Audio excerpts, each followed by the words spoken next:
Good evening. Welcome to the Westway Trust AGM for this year. We are going to get started now at around 5:35. It's great to see so many people here this evening. So thank you very much for coming out on such a cold and slightly grim, wet evening. Thank you very much.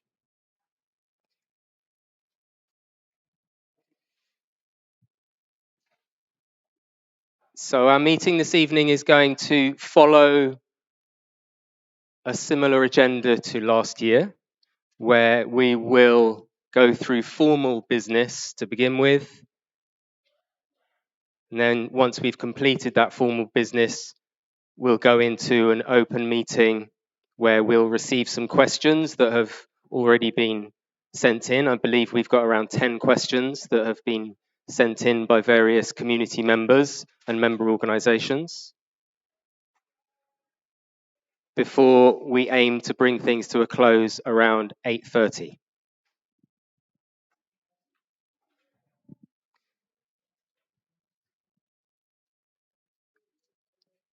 Firstly, I'd like to acknowledge and give huge thanks to everyone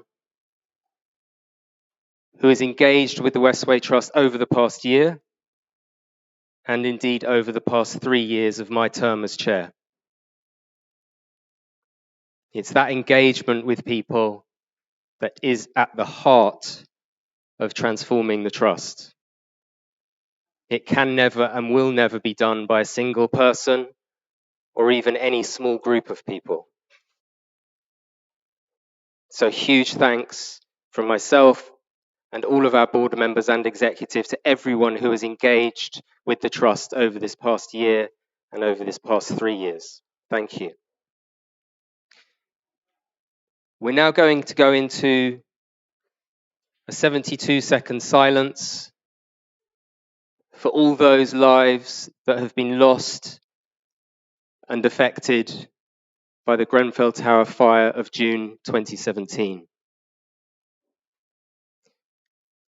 I'd also ask people to remember the life of Eddie Adams, a local resident of North Kensington who played a key role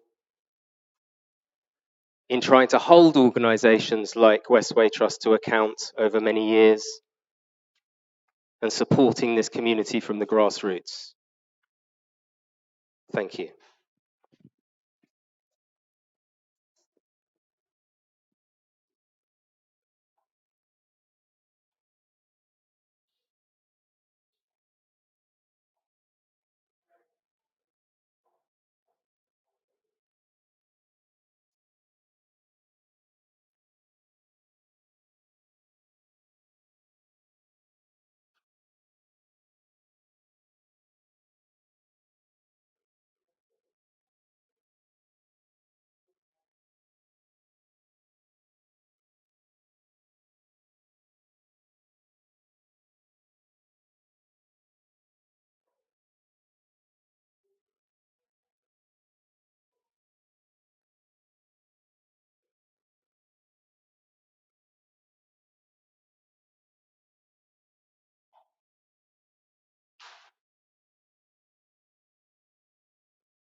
Thank you very much.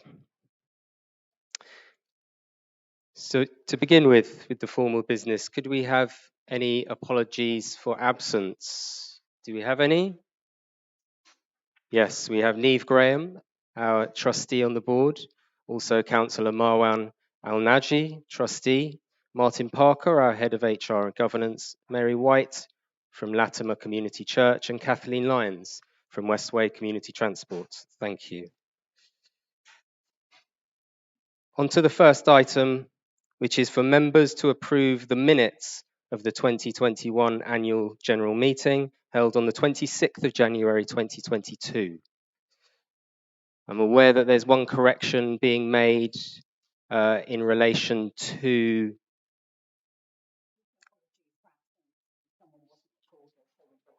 yes.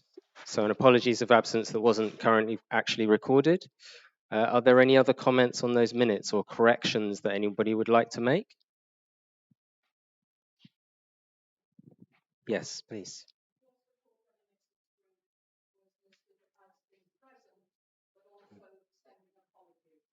Okay, so doubled up Gloucester Reminiscence Group, both present and sending apologies. So if that could be cleared up, please. They were present, to confirm they were present.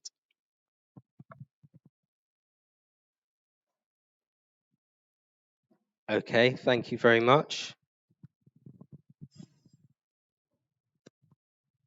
So we can take it that the minutes for the AGM of the 26th of January 2022 are approved. Moving forward to the first ordinary resolution, which is to receive the trustees' annual report and accounts and auditor's report for the year ended 31st of March 2022.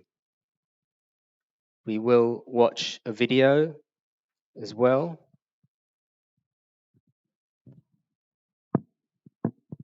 The financial year 2021 to 22 was a year of recovery and of building new relationships and partnerships within the North Kensington community.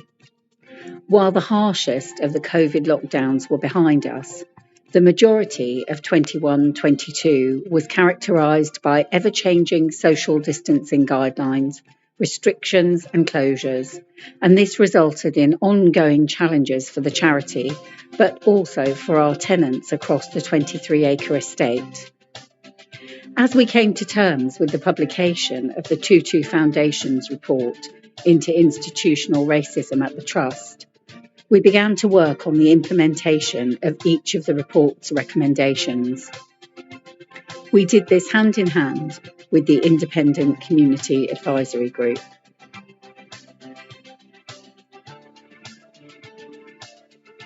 In accounting terms, the year was very much defined by the steps we took to begin the rebuilding of our financial security following the worst of the pandemic. Following a reported deficit in the previous financial year of $1,223,000, we returned into the black in 2021-22, posting a net surplus of £886,000. This includes an unrealized gain on the property portfolio of £225,000. This result is due primarily to an increase in property income and our ability to reduce spending within the organization. Our recorded income increased from £5.98 million in the previous year to £6.77 million in 2021-22. The majority of the income we receive each year is in property rental income. This year, that was £5.33 million, up from £4.56 million last year. We also began to see the real-time impacts of a number of deeds of variation that have been negotiated with some of our largest tenants as a result of the pandemic. The grants we received from RBKC and other parties was down this year. We received £546,000 in 2021 to 2022, compared to £858,000 in the previous year. Other elements of our income were slightly up though, including £162,000 in car park income, up from £103,000 in the previous year. £418,000 in property service charges, up from £326,000 last year. £92,000 in earned income, up from just £17,000 during the harshest of lockdowns last year. We were also able to significantly reduce outgoings to go along with the increase in income. Expenditure for the year totaled £6.1 million, down from around £6.8 million in 2020/2021. Payroll costs totaled around £1.7 million, depreciation of £465,000, maintenance of grounds and gardens £44,000, property improvements and repairs £325,000, support for Bay 20 Community Centre £83,000, grants awarded £539,000. This includes subsidised rents and cash grants. Venu Duper was appointed Chief Executive Officer by trustees in June 2021. Venu was appointed following an inclusive recruitment process, including an independent community selection panel and a series of webinars with shortlisted applicants involving staff, members, tenants, and other key community partners. At board level, we welcomed two new openly recruited trustees, Jonathan Kelly and Minal Patel, who we welcomed in June and July 2021, respectively. After joining the board in 2016, Angela Spence resigned as a trustee in July 2021. After around a year as trustee, Alex Corder resigned in April 2022. Justin Thomas joined our Board of Trustees for a short period from July until November 2021. Following a series of redundancies and non-replacement of staff during the worst of the pandemic in 2020, our headcount fell further during 2021-2022 from 47 to 37 full-time equivalent positions, resulting in a fall of 16% in payroll costs from the previous year. The government's job retention scheme continued until 30th of September 2021, and we claimed approximately 60,000 under this programme during 2021-2022. While the scheme enabled the charity to mitigate in part the losses from reduced revenue, it did also mean that the service provision of the charity was significantly diminished throughout the year. As we build back from the effects of the pandemic, one of our key priorities in 2022 has been to replenish key roles within the Trust in order to fully deliver the services required by our community.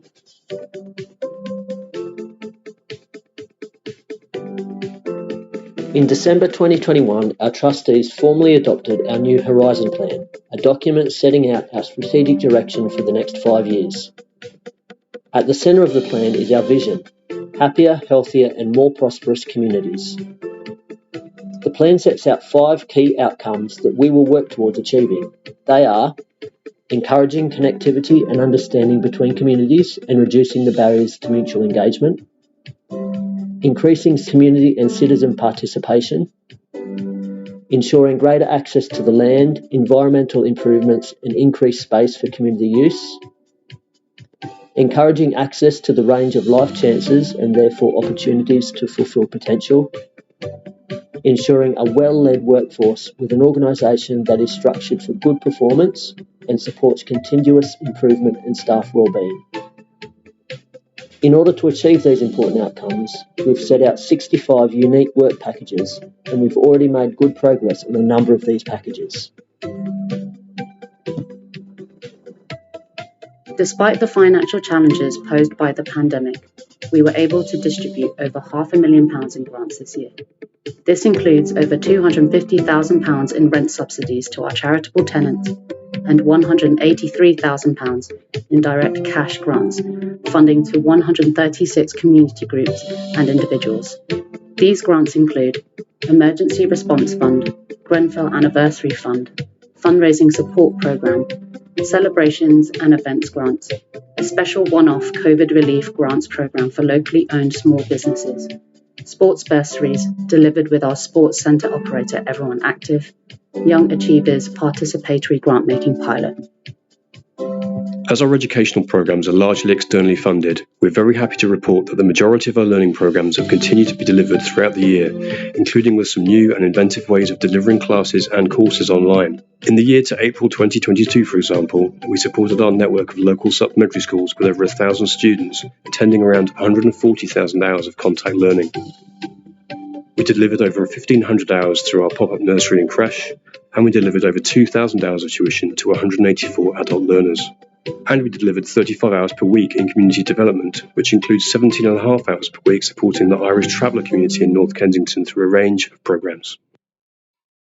In March 2020, Westway Trust secured £1,346,000 in funding from the Greater London Authority Good Growth Fund to make significant improvements to the estate through a project called Community Street.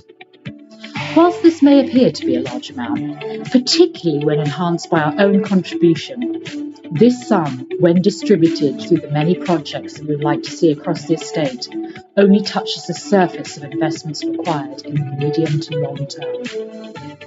The Community Street project accomplished a number of key milestones as part of the project development in 2021 to 2022, including rebus stages 1 to 4. Inevitably, the pressure on construction materials and labour costs will see a rise in the overall cost of this important project, and we will need to prioritise the different aspirations that were articulated through our consultation period. More information on the Community Street project can be found at www.communitystreet.org. With a robust strategic direction embedded in the organisation through our 5-year Horizon Plan and the ongoing replenishment of staff enabling the expansion of our service delivery, Westway Trust is now driving forward with a works programme that dedicates resources to the social, economic, personal and environmental well-being of our communities. Financially, we've managed to bounce back from the pandemic in a better position than we had feared. While it will take some time to return to pre-pandemic levels, we are confident that each year going forward will see steady improvements. Thank you very much. Thanks for the team for putting that together, that informative video of some of the numbers. Now we're going to move forward to the resolution. And first we have a question that relates to the numbers. Thank you. So my name's Venu. I'm the Chief Executive of the organisation. Welcome, everybody. Before we receive the accounts, we have a question sent in advance from Steve Duval. Steve, I've not met you. I don't know whether you're here. Hello. Thank you for your question. I look forward to seeing you afterwards. Steve asked, why is there this provision for 4 million of bad debt? How has it arisen and what is the likelihood of it being repaid? And how could something similar be prevented in the future?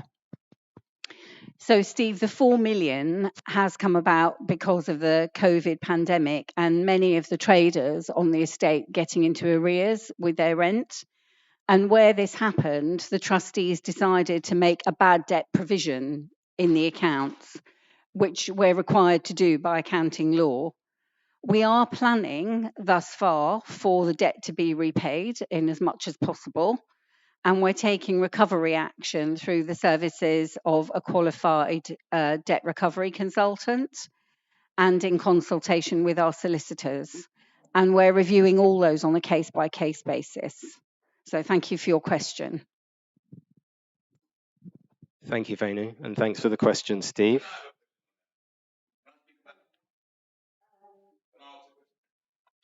What about specifically about the debt? Go for it. Yeah, please.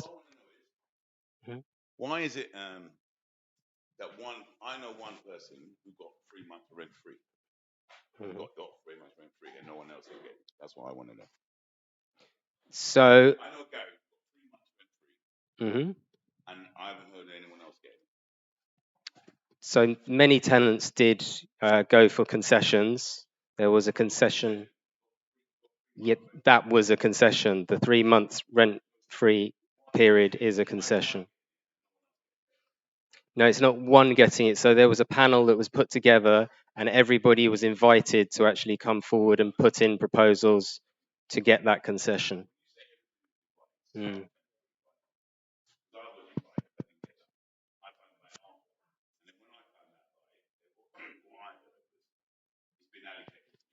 Mm.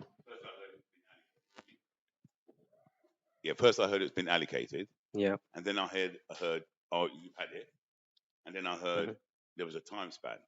Now you can't give someone a time span if they don't know about it.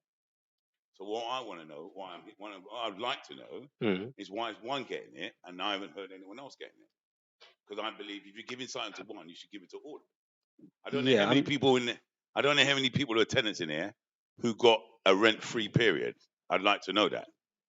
I'd like to know how many people got rent-free and didn't have to pay Well, I think for we 3 could. months. I think we could provide that data in a kind of broad sense, but we can't go into individual So what I'm trying to tenants' say, rents paid. what I'm saying to you, Toe, is if you're going to give one person rent-free, why can't you give everybody rent-free? Because the government told people they weren't allowed to work for 3 months. That's what the government said. You weren't allowed to work for 3 months. Now you gave that person rent-free for 3 months. You didn't. He got rent-free for 3 months. So what I would like to know right now is, both of you are here, why can't I have rent-free for 3 months? 1 minute. Vainu, you may be able to disclose more detail. Thank you. So it wasn't just one person. So what happened? Precisely what I'm saying. Yes. So okay, 1 minute. Yeah. It wasn't one person. No. And you said to me, I asked, and you said there was a time period. Yeah. Now you can't give somebody a time period if they don't know about it. Why wasn't I, me personally, sent an email, Luke, if you want a rent-free period, you need to apply by this time. Yeah. When I heard about it, it was too late. So what I'm saying is I would like my rent-free period, because if other people got it and I didn't get it, I'm starting to feel aggrieved about it. You understand? Okay. So let me. I don't want to hear no excuses. I want you to say to me, Luke, yeah, come to my office and we're going to sort this out and give you your rent-free period. Let me respond, Luke. So we gave out in that year. I appreciate. I don't care what you gave out. Well, I understand. I don't care what you gave out. I don't care about that. Yeah. Why didn't you get it? Yeah. What I'm saying is, no one didn't tell me there was a rent-free period. Okay. Right? Whoa. And then when I did hear about it, I'm getting all these different these things like, oh, it's been allocated. Oh, it's run out of time. How can it run out of time if you don't know about it? Okay, let me respond, Luke, but let me finish what I'm saying before stopping me in my tracks. So I need to give people some context so that they understand fully the process that we went through. So we made £115,000 in rent concessions, and we made it through a rent concessions panel, which sat between certain dates in order to consider applications from tenants who wished to make rent concessions. We had an opening date and we had a closing date, and beyond the closing date, we didn't take any further applications. In terms of how we informed tenants, every tenant received an email. If do you mind if I finish, Luke?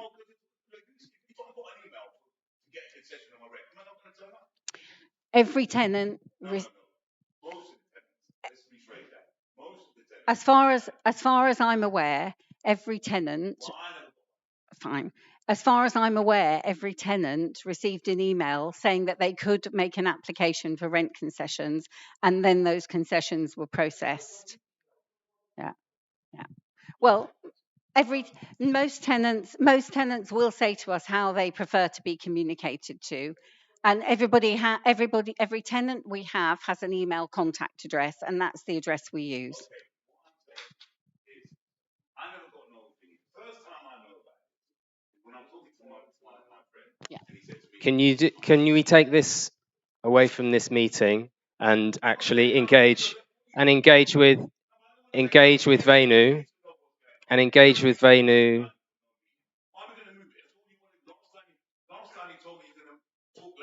No, it's exactly so that we can move through the different issues. Absolutely. Yes, but it is important, and so if anybody else would like to come to Venu and come to the executive team and raise this as a specific issue, please please do. Please do, and then the team can actually look into it and actually deal with it and get to the bottom of it. Because if people haven't received emails, then of course that's an issue. Because if people don't use email and actually use alternative methods of communication, that's an issue and that needs to be dealt with. And so that people do get those communications and can apply for those things. So. Mm. Mm. Mm. Mm-hmm. Right. And so if you want to get to a resolution to that, this isn't. Mm. There isn't a way to resolve this actually here, Luke, is what I'm saying. So we're going to move forward now to the ordinary resolution. Could I have, your resolution is that you need to be in contact with Venu and with the team to actually find out what happened to that email.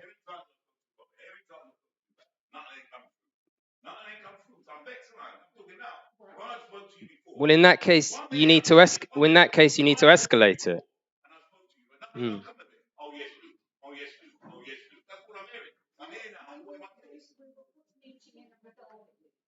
I think it needs to be escalated, and I think if we can actually bring in the chair of the Property in Place Committee to support those meetings as well. He's not around at the moment. Marwan El Naji. Yes, that's right. Yeah, Marwan. So if we could move to complete the ordinary resolution. Joe, please go for it.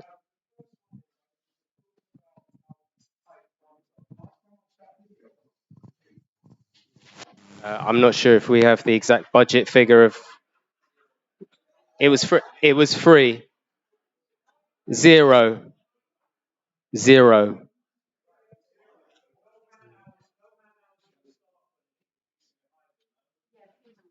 Some man hours went in, yes, but no actual cash.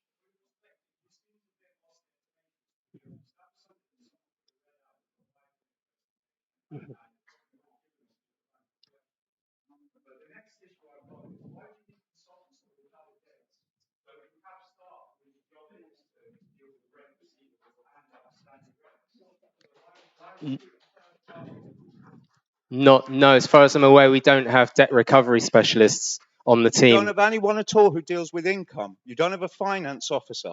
Yes, but what I'm saying, you're talking about specific skill of debt recovery. They have a team. So, yeah, I mean, with respect, you're telling me that no one's job description entails checking that rents are coming in and chasing up rents. Not to this level of specialist debt recovery after a pandemic, no. Okay, and the next question is actually about the pandemic. How much have you recovered from your insurance company for business interruption for that period? I'm not sure. I believe that you were working and you had actually emailed about those things, so I'm not sure. No, I wasn't emailed back about it. That was the issue. I thought that you engaged. Hi, is that Joe? Yes. Hey, Joe, nice to see you here. So Joe actually did give us some preliminary help in trying to engage with our insurance company, or putting it to us, should we engage with our insurance company about business interruption? Now, insurance companies over this period will give you a number of different answers. And what they actually said to us was that your business was affected, but your business wasn't interrupted. Of course, there are interruptions to your tenant's business because shops had to close and whatever. You lost income, Venu. The policy wording is quite explicit. Yeah. Any income that you lost can be recovered, and you had a 10-point-something million pound limit, according to your 2021 policy wording, which I was given. I wasn't actually given the 2021, despite asking for it repeatedly. Yeah. And also, I did offer to write to the insurers on your behalf, but no one ever came back to me about that. You did, Joe. You did offer to write on our behalf. I know that. And we may well still be able to do that. I don't know Well, what the with respect, limitation. as I told you at the I time, don't they know what had the time imposed limit time is. limits. Yes. Yeah. Can you remind me what the time limit was? December. Just Right. gone. Okay. Well, as far the response we got, and sorry that we didn't come back to you, but thank you for the preliminary work you did for us. The response we got was that our business wasn't interrupted in the same way as our tenant, and so we weren't able to go for business interruption. So you did contact them after I sort of submitted my findings back to you? Not after you submitted your findings, before we engaged Well, with you, respect, then why engage me to look into this matter and then not pursue the avenues that I showed you, and also use the Supreme Court ruling I gave you? Because Zurich Municipals was one of the 13 policy wordings of the 16 that were challenged by the FCA at the Supreme Court, and they were found to be guilty of, failing to uphold their end of the bargain. So they had to pay out the payments that were due and also interest payments on them. But as I warned you at the time, they did impose time limits. And I said you probably only had about 6 months left because this was around the time of the anniversary.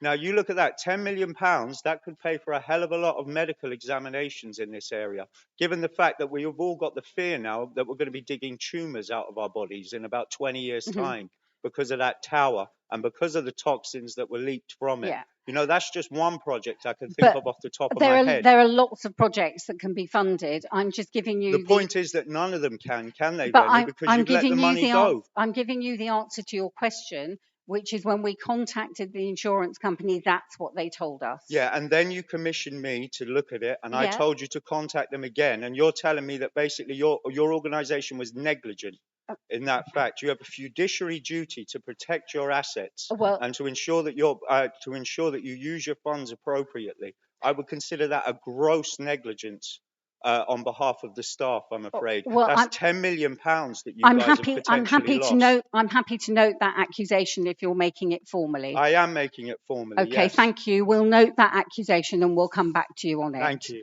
Okay. Thank you, Joe. Thank you for noting that. We'll take that forward. Just a very quick question, Sylvie.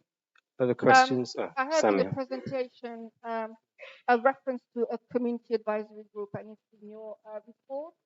Sorry, could you speak directly into the microphone, please? Can you hear me? Yes, perfect. There was a reference to a community advisory group in your presentation, as well as on page 8 of the report. As it comes as a direct result of the recommendation from the review into institutional racism, my question is twofold. A, was that a one-off action as a result of this recommendation? And B, is there a report on the actual social value this investment of 17,132 has generated? And if not, when can we expect lessons from that exercise? Thank you. So we'll stick to the accounts on that and what you're saying and what there was a question there about the social value of one of our grants, £17,000 worth, and have we monitored the social value? Yeah. So what I would say is, in terms of all our grants, we do ask for data from our grants, but one of the things that underpins our new Horizon Plan, it's really important, are 3 key pieces of work that need doing. The first one is around placemaking, the second one is around community centering, and the third one is around social value. We've completed the first 2 pieces of work, and those will be published on our website. We're in the process of taking our social value impacts to our Board of Trustees, and once they've had a chance to approve it, that will also be published. We've also published a theory of change, and we're collecting data against that. So here we're looking at composite data. How much of that we then pass on to individual grant holders, our Charitable Purposes Committee has asked us to be proportionate.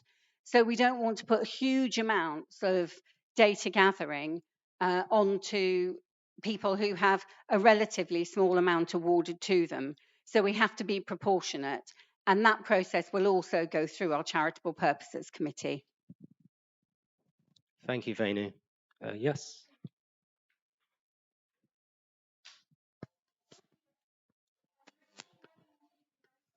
Okay, sorry, could we just have a follow on then so that, yeah, so we can try to get to the bottom of it? There was a significant report into institutional racism. The 2-2 report, yes. Yeah, and on page 8, you said you took one specific action as a result of that, which is setting up this community advisory group. My question was, was this a one-off, or is there some continued work in the pipeline in the light of this report? Oh, in the light of that recommendation, which was a crucial recommendation? So in terms of engaging with the community advisory group, is that an ongoing engagement? Yes. The engagement with the community advisory group is for at least 5 years. And because it actually engages with a whole host of different things at the trust, it's envisaged that it may go beyond 5 years. So yes. Before we go to general questions on the year, which we will have, maybe we deal with the finance first, and then we go on to these general questions. Okay, yes, absolutely. Yeah, it'd be good if we could keep things to finance related. Yeah, please. Yeah, I just want to ask a follow-up. Was the Community Action Group set up for the 2-2 Foundation, or was it set up before? No, the Community Advisory Group was set up for the actual review. It was set up in the process of the review before the findings and recommendations were made. And one of the recommendations was that that group continued its work in supporting the trust to actually meet the recommendations. It was set up as a part of the actual review process that took place. Yeah. Hi. In regards to, it is about finance. In regards to Community Street, you said, hello everyone, we did Community Street, chosen by the community, but Community Street accomplished key milestones. So in the accounts, of the accounts that we're looking at, are the Community Street accounts in that, do they come up out of that year? Sorry, I'm not quite understanding the question. Sorry, Toby, I'm a bit emotional. That's okay. Basically, have you put the 10,000 that wasn't paid, that we had been given the bid for of 40,000, we then got paid 30,000. We did sign for the 30,000, but we would say we'd signed it under duress. So I'm asking, because Venu, you kind of closed that down, and then there were loads of conversations and they never happened, and we spent loads of time, again, like many people in this room, doing the community work voluntarily, even though we didn't want to. So I'm asking if the accounts for Community Street are in this year's accounts that you're talking about. Yes, they are.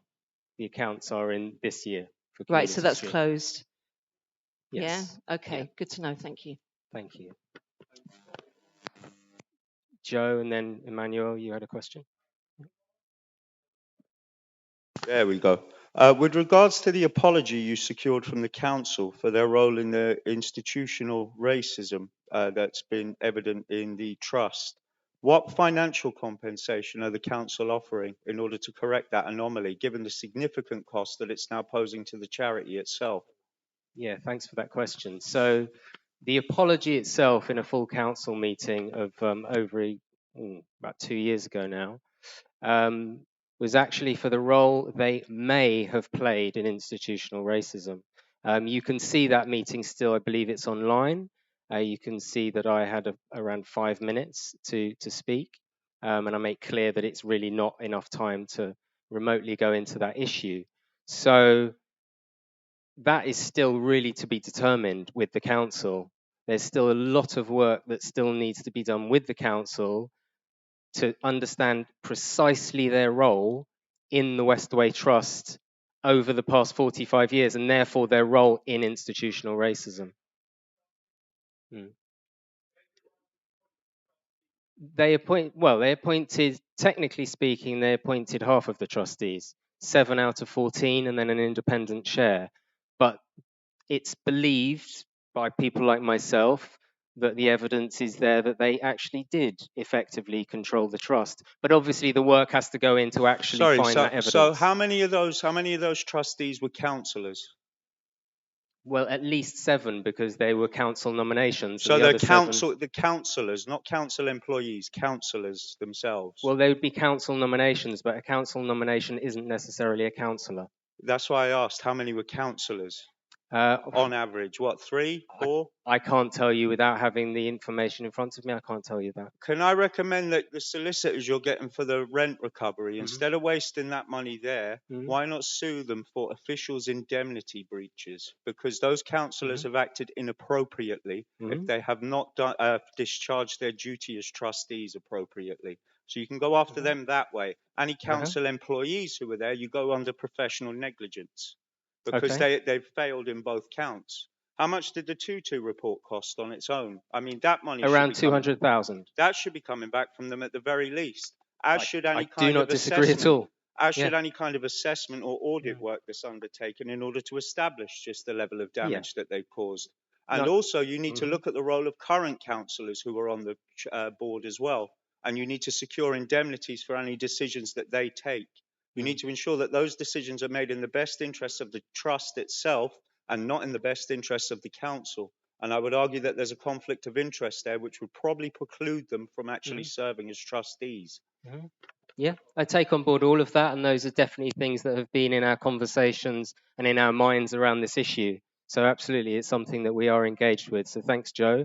And it would be good, I'm presuming all of that's been captured so that we can actually take it into our conversations also. Thank you. Are there any other? Yeah, please at the back, Hanan.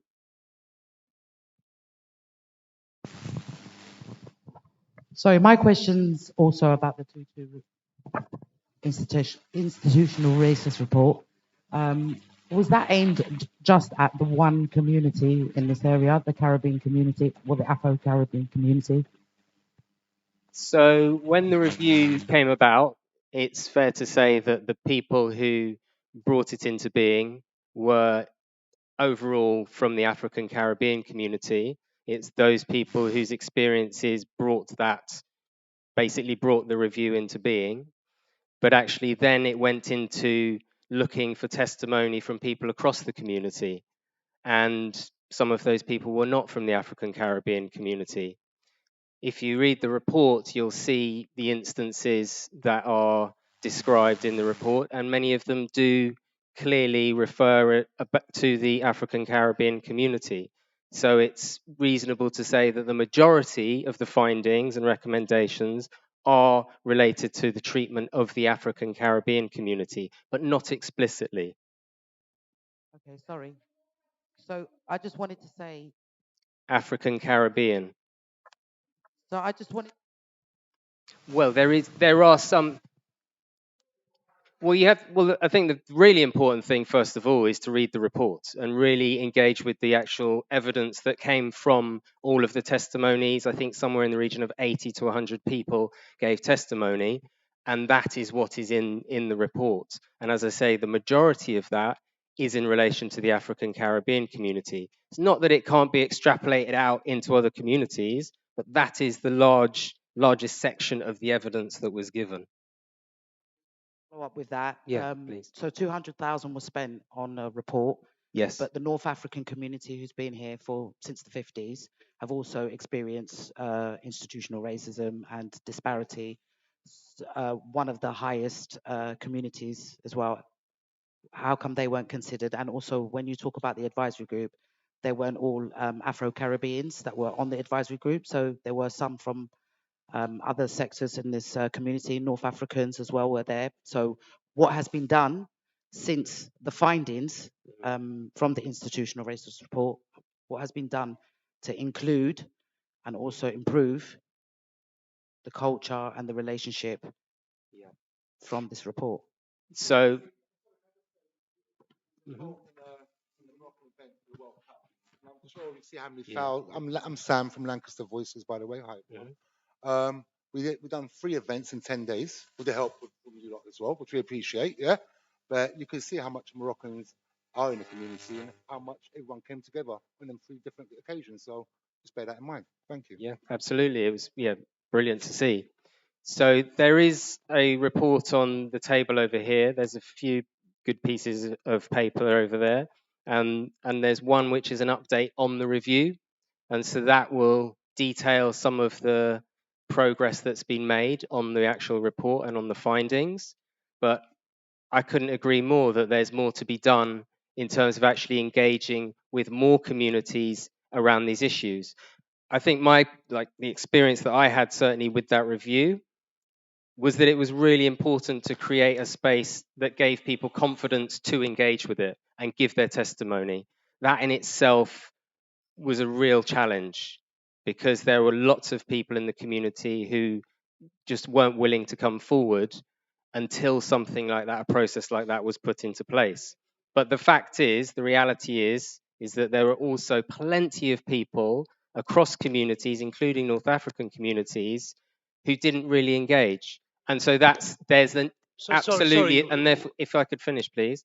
Therefore, there is an absolute need to engage further and look how we do that and engage with other communities. That's a question for the Community Advisory Group as it stands, but also a question really for the Board of Trustees and the Executive to take that forward. So I completely agree.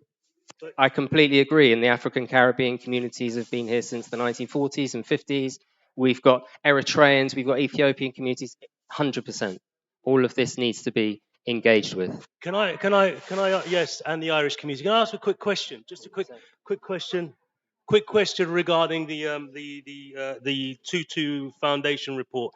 My understanding that it was 30K was approved for the report, and then it reached 200K. Who approved the additional 170,000, and why did that happen? Great question. So that came before I was actually on the board, and the majority, I think 9 out of 10 of our current trustees were on the board, actually maybe all 10.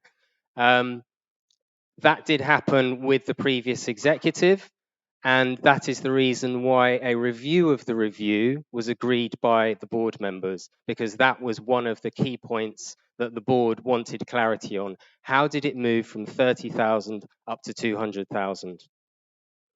Yes. The Tutu review, is that what you're doing at the moment? That is the intention. So yes. can you add what Sammy and Hanan and Melanie were talking about? Add that to the review. Why the Irish and the North African community haven't been added to that review? That's an absolutely brilliant idea. Absolutely. I think that might have already been discussed in discussing what needs to be looked at, but I think, yeah, absolutely. Great. Discussed with amongst board members and with the community advisory group when we've been having discussions about providing a review of the review. As part of that group, correct me if I'm wrong. There has been a North African as part of that group, yes. There's a North African as part of the community advisory group. I don't think that member is now there, but there was throughout the time of all of these discussions over the past 3 years. Yes, there has been a North African member. This group? Who chose the CAG? Who chose the group? The community advisory group. Again, that's before my time. So maybe we need to review and revise the community advisory group to add, to make it more kind of. Absolutely. I think that's, I believe those are discussions that have been had. The community advisory group will probably speak about their experience later in the meeting. Okay, and brilliant. Absolutely, that's something that can be put to them and discussed. Thank you. Yes. Hello. Just quickly, could we make sure the questions are specifically about finance so that we can move through the resolution, please? So first, Emmanuel. Is finance related? No? Okay, go for it. Just for everybody's, that question that came up in regards to why the focus is on the African community in terms of the tenants that were, if you look historically, between 1986 and 2000, the majority of the tenants, I would say majority of the tenants were African Caribbean. My dad had a unit, one thought close. When we were building all the units and helping to support build the units for these various activities that are now currently being done, we didn't have the Moroccan community at that point that were tenants. I'm not saying they're not there. No, I'm not saying they're not there. I'm just saying the tenants themselves that you see, the turnover has changed since then. The demographics has changed. Just to let you know that. That's all I wanted to do. Making sure you understand it. Okay. Yeah, Emmanuel, please. Yeah, I've heard a lot of questions asked regarding finance and keep referring to the CAG and they've met and advised about that. I was just wondering, how does that permeate into us, into the community?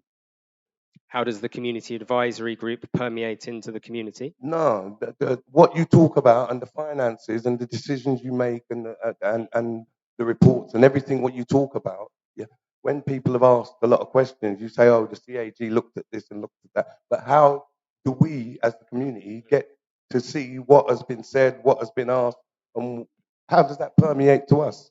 I think that's a good question, and I think it's a brilliant question actually, and it's one that I think needs to be addressed. I think with the community advisory group and also with the trust as well, and to talk about exactly how it's permeating. How, for instance, the first report that's come out, how that's being shared and actually discussed with people.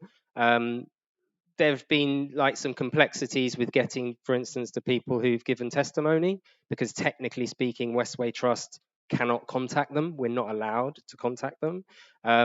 But yeah, that is a brilliant question. And I think I'd really like to bring in the community advisory group to begin these sorts of discussions.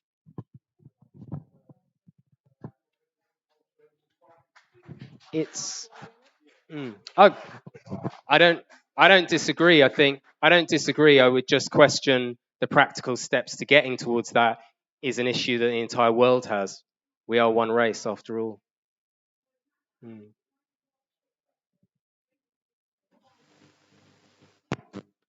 That you've just spoken about Yes, briefly. Nadia, please. So the Westway had set up 10, are willing to set up or are in process to set up 10 conveying groups from different ethnic groups, so from different bein, right? So we've got the West African, we've got the North African Forum, we've got different representation from different ethnic groups. What do you think that does to a community when you segregate them into different ethnic groups? We are meant to not really set up groups that are divisive, and we should be focusing in coming together as a community, because what I'm hearing right now and what I'm seeing right now is a community that is battling against each other. We've all been oppressed. We've all gone through this nonsense with the Westway. We've all been hit somehow, even if it's through the air, through the motorway, even if it's through the buildings and the bills, there has always been some hit back with the community. So my question is not directed at you, Toby, because I understand you are a long-standing community resident and I respect you for that. My question is to Venue. Why would you create 10 conveying groups? How did you select these groups? What were the criteria? And are these groups getting paid to run a conveying forum for that ethnic group? So I'll come back to you, Luke. So in terms of finance, Nadia, because what I want to do is I want to leave plenty of time for questions, and we'll take that question. But I've got 10 questions that people have kindly and taken the trouble to submit in advance. So I do want to, so I will answer it. I do want to go through it because that's important that people know.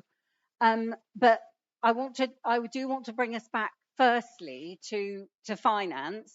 And then if I make a note of that question in about 10 minutes, once we've gone through all the questions that people have submitted in advance, I'll take that one. Because I just want to get the formal, we've got hours for questions. And yeah. Yeah, I can answer that one now. I'll answer that one now. So yeah. Right. Yeah. Yeah. Okay. So in this particular financial year, Nadia, at the minute we're talking about the year 2021 to 22. So in that particular financial year, we didn't decide to convene forums on racial grounds. We decided to convene a number of forums. We haven't decided to convene 10. At the moment, we've decided to convene 7. And the last one, the one in question at the moment, is an anti-racist forum. So the forums are not convened on the basis of race. They're convened on the basis of theme or on the basis of people clustering together under, for example, a group called Migrant Organise. You may have known. Let me finish answering. And so they may come together in the community and say, yes, we want to convene a forum, because of the very reasons that Toby has said about Westway Trust wanting to improve communications across the community, across themes as well as with racial groups. We are setting up 10 themes. At the moment, we've got 7. Now, in terms of paying people, some of the conveners are paid, some of them are not. And the reason, and that is partly due to those particular people, but also because one of them, for example, is chaired by one of our trustees, Jonathan Kelly, the Environment Forum. So he's obviously not taking a payment for chairing that one.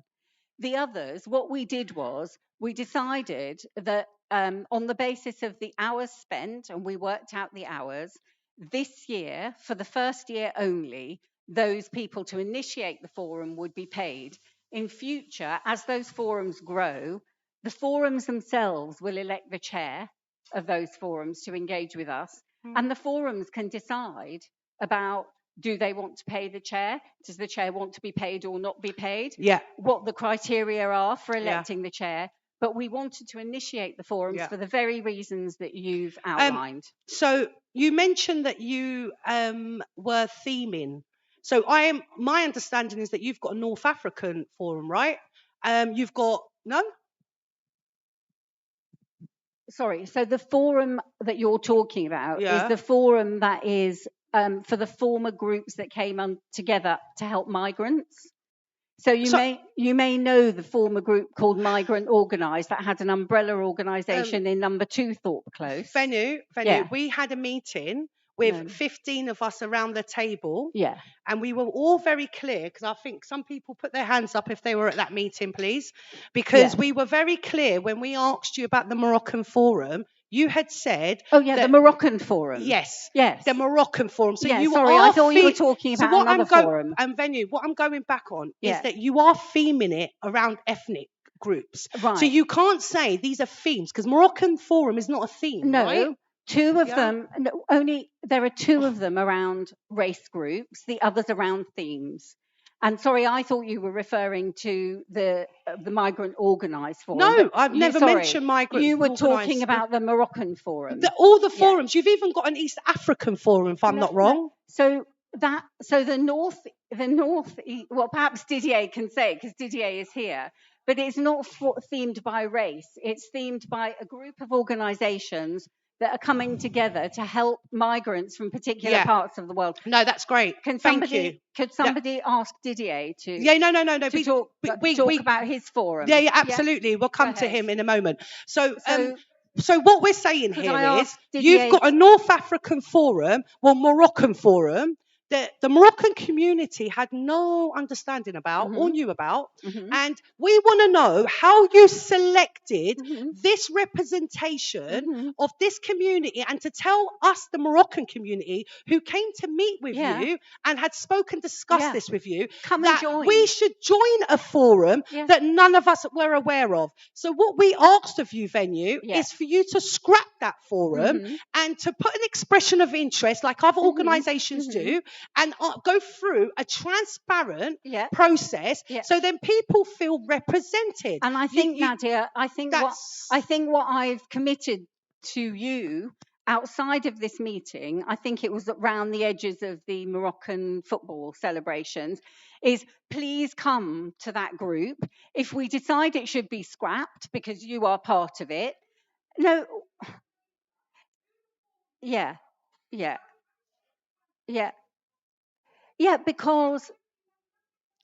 so come and find out. So you're invited to come and find out, and you're invited to change the forum if it needs to be changed.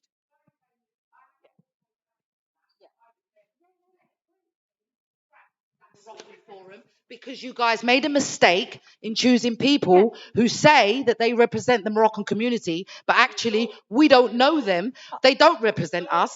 So you said that you would scrap that forum and we would start afresh. So why is it you're now saying that we're invited to join this Moroccan forum? We're not joining any Moroccan forum because they don't represent the Moroccan community. Because if they did, we would know about it. Yeah. Thank you. And what I'm saying is, if that forum needs to be changed in any way, if you think it should be scrapped, we can scrap it. But come and debate it with the people who are running that forum. Okay, can we move back to finance questions, please? Hi, finance question. Sorry, I don't like gossip and I don't have capacity, sorry everyone, to read through the accounts. Is it true that some trustees got compensated for their costs lost, let's say, rather than saying that they got paid? But select trustees, is this true? Yes, absolutely. Yeah, loss Okay. of earnings payments. Loss yes. of earnings. Okay, so can I ask why this seemed to be very hush hush and all of a sudden everyone knows, but actually it was quite not transparent while it was going on, considering I thought you were supposed to be more community centred? Well, I'd say that looking back at the way that we had to do it, and we did do it, it was done amongst the board, amongst the trustees, and we went through the process that we needed to do to ensure that trustees could give the support to the trust. Okay, that we all needed to. trustees across the board? No, it could never work like that because of charity commission rules. There's Okay, no way all it can those ever in work need? like that. Obviously, I'm trying to get to a point, Yes. Toby. Please get to the point. Let me get to the point. Yeah, go for it. I'm wondering, I don't think I can ask if, for example, Tom Fitch got compensated, but I go back to the point that last year, and I believe it's been minuted, I asked you, Venu, and I also asked in front of everyone else, if there would be some form of resolution, seeing as we're talking about finance, to not completely lose cash, because the work that Tom had put into through Westway 23, getting you, also Toby, as a chair, and the other community trustees to those places to be able to do this work, it looks like he didn't get any help. Actually, it seems like a year and a bit into having this verbal agreement from you, Venu, that you would try and find a solution because the community was about to lose cash.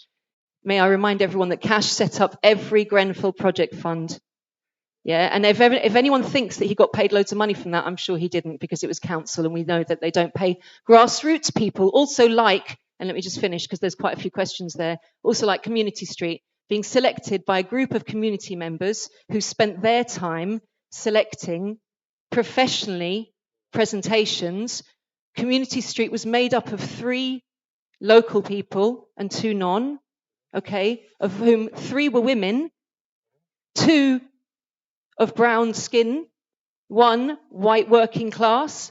Those women put through 3 months of trauma and traumatic prejudice to then get us down to £10,000 less. So I'm wondering, if we're talking about finance, will the Westway Trust had any other dealings with trying to get professional people delivering professional services, of which, as I said, you had huge benefits, and loads of people, let me say on behalf of all those people, engaged with us because it was us.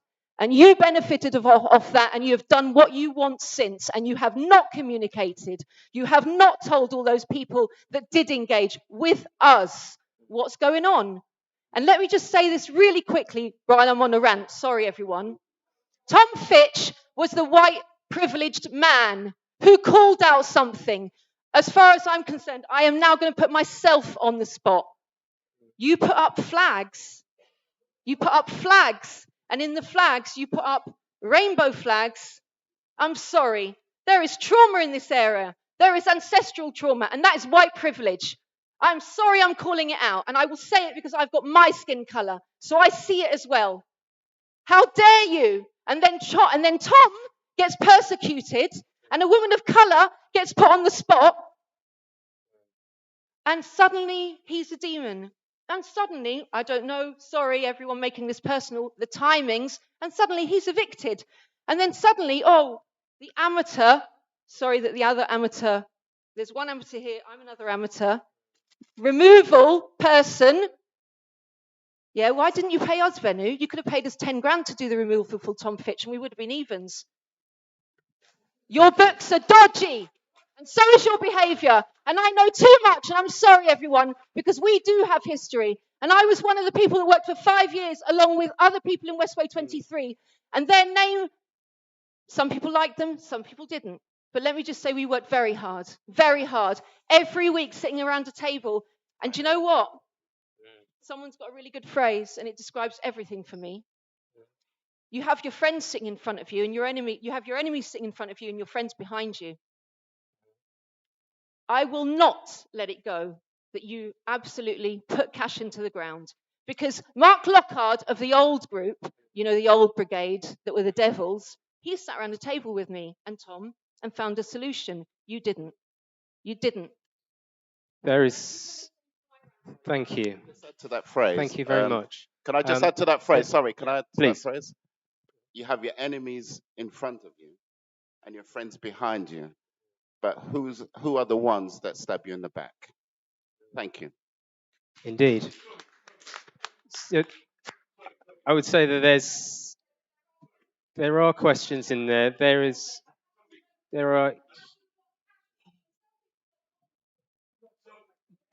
There are big things in there, some of which are very difficult to respond to because of the sensitivities and because of just basic privacy that some people must be able to maintain. So the issues with cash are big. I personally put myself forward to try and gain support for cash 18 months ago. This is what I'm not prepared to start divulging private emails that you and I had. I don't want to. Well, yeah, emails between yourself and Tom and others to try and find a way to actually support cash and move it through. Fine, yeah, I can do. Yes. Toby. Yes. Toby. Yes. Yeah, it was. It was Toby, to find solutions. Yeah. Thanks, Deo. Thanks, Deo. We will come on to closing off 2022 in a moment, but the financing issue. Venu. Before you move on, I have a finance related do you mind if I that just relates to the Horizon plan. Do you mind if I just answer Deo? Do you mind if I just? Yeah, sure, go on. Okay, so do you mind if I just answer Deo? Because Deo did ask me last year, would I help find a solution to the fact that cash was in trouble? But it was for a number of reasons, but it included that. And I know that there was a significant amount of funding that cash lost, which actually also put it into trouble. So what I've been doing over the last year, I've been working and talking with Angela Spence and others about trying to ensure that there is a service that offers the same service as cash. And it may even well be, with the new entity that Tom Deo, I'm just answering. No, I am. No, do you remember, Deo? You asked me to lobby on your behalf and Cash's behalf to ensure that there was a service that was delivered to the community that covered some of the great need in the community for setting up small organisations, financial advice, funding applications, returning accounts. And I have continued to lobby, and I will continue to lobby because I know that is a much needed service. And it might actually relate to something later on in this meeting around the fundraising grants that we're able to provide.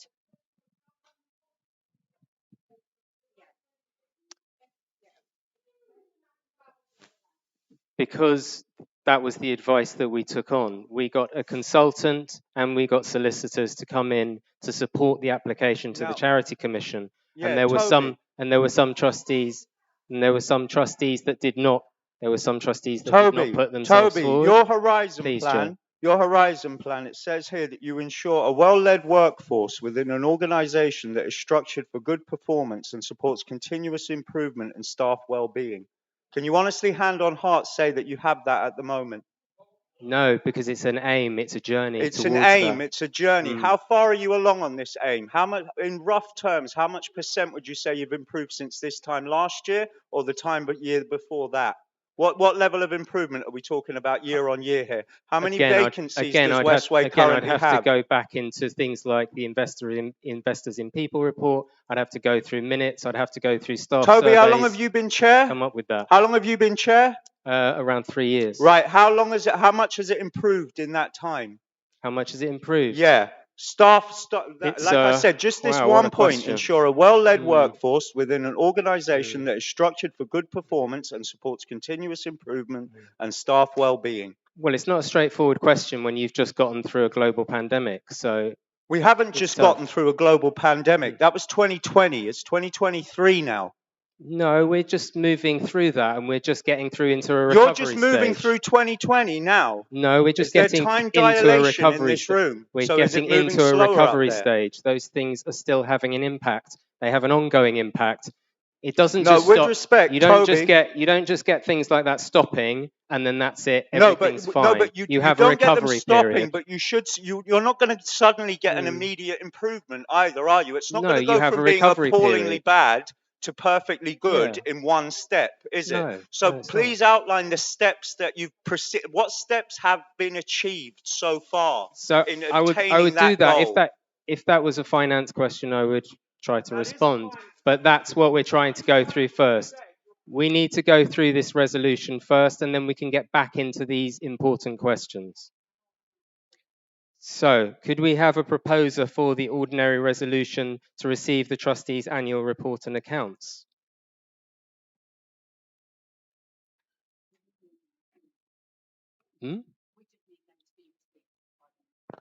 Okay, so they're just received. Could we therefore have a show of hands of members with your cards of who approves those or receives those accounts, please? Your green card, and those will be collected. Can we have a collection of those cards so that then they can be counted? Just your green cards for this resolution, please. And then the next ones will be the purple cards. Okay. Okay, yeah.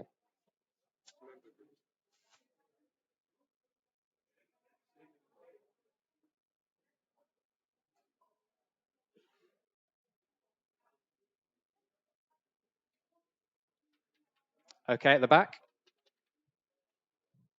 Okay, any other approvals for that resolution? Thank you. And do we have any against? Yeah, okay, we have. Could somebody collect the against, please? And this is just collecting the against, please. Make sure they're not mixed up. That was one collected from the against. Thank you. Okay, and any abstentions, please? It's 2 here. Another here. And here. This is the green cards for abstentions. Thank you.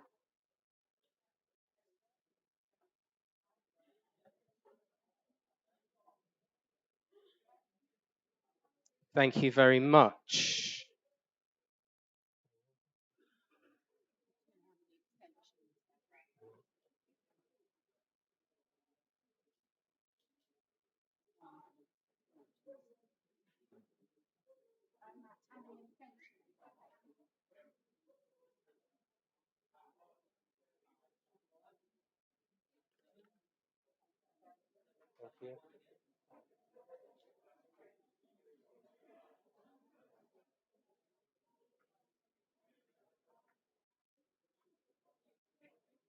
Okay, thank you very much. So that resolution is carried by 15 with 1 against and 7 abstentions. Thank you very much. And now we're going to move to the second resolution, which is to appoint TC Group as the Westway Trust's auditors. And we have a question on this resolution, which is relevant. Thank you. Thanks. So this is a question from Steve again. Thank you, Steve. And the question was, why did we propose the change of auditors from Moore, Kingston Smith to TC Group? So the answer to this question is that we've been with our existing auditors a long time, and it's perfectly normal for organisations to go out to tender for new auditors every so often. And last year, you will recall at this meeting, we were asked the question, would we be appointing new auditors? And we committed to appointing new auditors. So we went out to open tender, and we bring you the result of the open tender process for approval.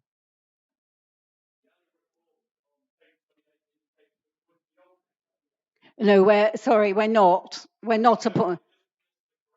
Thank you very much. Thank you. Right.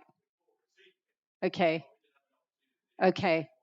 Well, Steve, if there's anything, thank you. If there's anything you'd like to pick up, I'm really happy to spend time with you because we haven't met. So, so now we're moving on to the appoint of the auditors. Okay, and so this is using your purple voting card, please. Could we have our proposer, please, for this resolution? Yes, proposer and a seconder. Got 2, 3, whichever. Thank you very much. Appreciated. So let's move forward to the votes. So 4, please.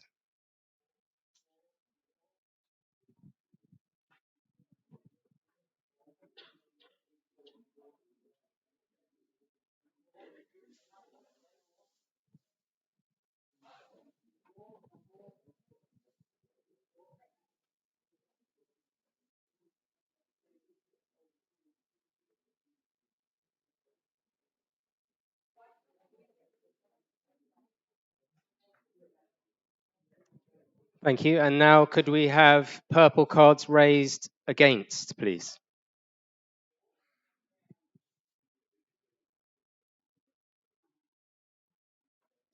Okay, and could we have any purple cards raised for an abstention?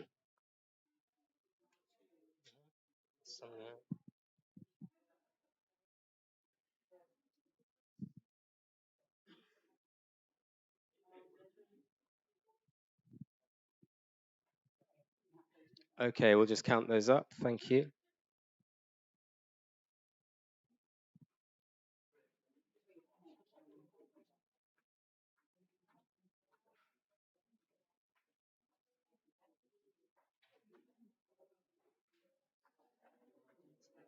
Okay.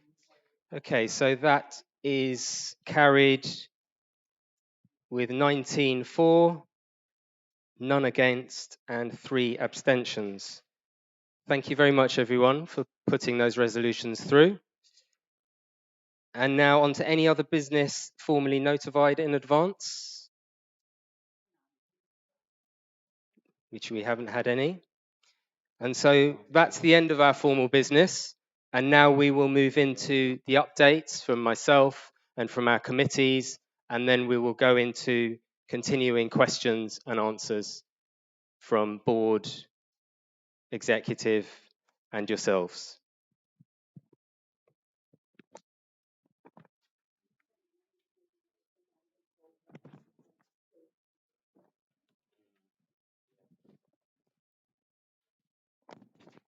So, yes, just firstly to acknowledge the challenge of a report that was actually for over a year ago, and then actually talking about often things in this year as well. That's often a real challenge that we're having in working really across 2 years, 1 year that has a report and one that effectively we've just lived. So I'm going to give a brief update from my perspective on what we've just been through. If you could have the next slide, please. So 2022. As Joe just alluded to, 2022 was the third of a 3-year term to begin the journey of transformation at Westway Trust. And as we're just hearing from this brilliant audience, it is very much the beginning.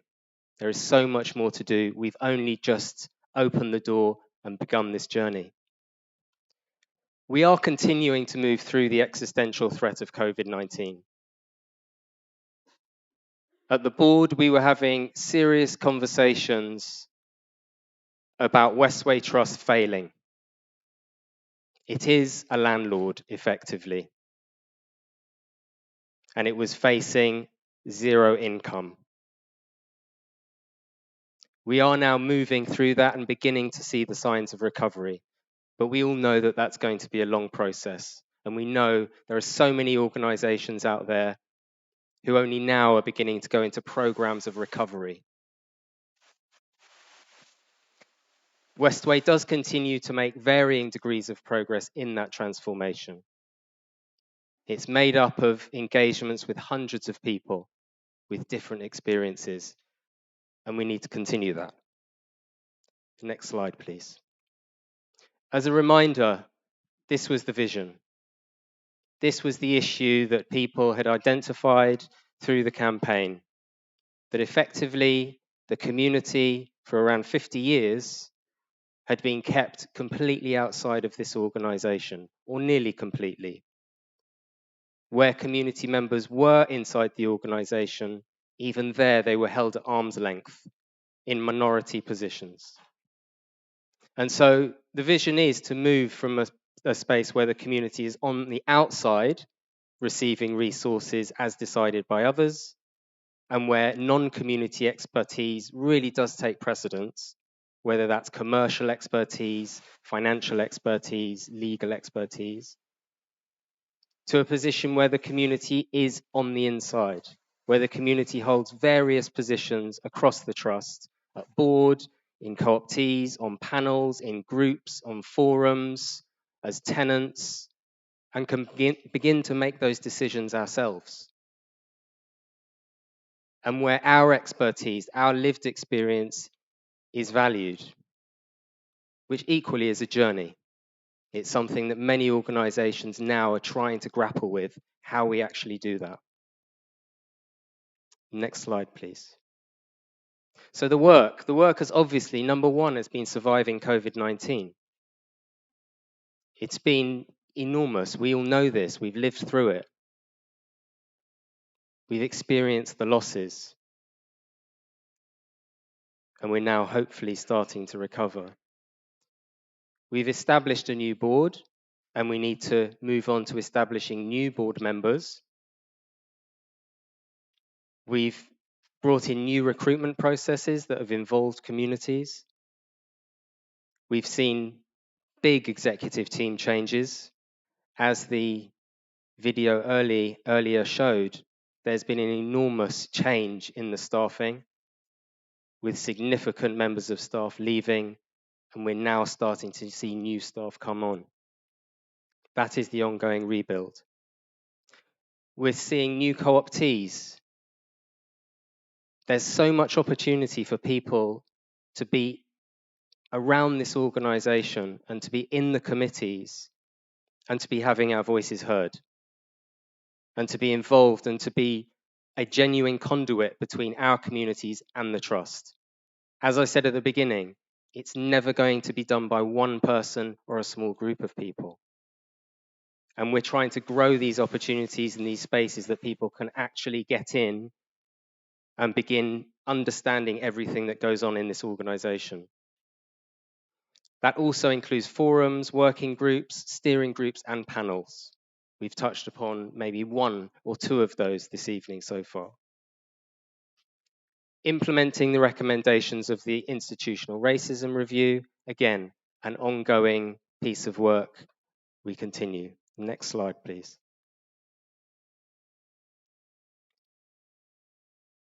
A new strategy. We had an interim strategy effectively to survive COVID, because COVID and the transformation were having such an enormous impact on the organization. And now we have a new strategy. With that, we have a horizon plan, copies over there, and that really is a document that I really ask everybody to get into and to understand, because that is the document that shows on a practical basis what we're trying to do. If there's something that you wish to do with Westway Trust, get it into one of these work programs so it can be timetabled and the organization can find a way through and can find a way to engage with it.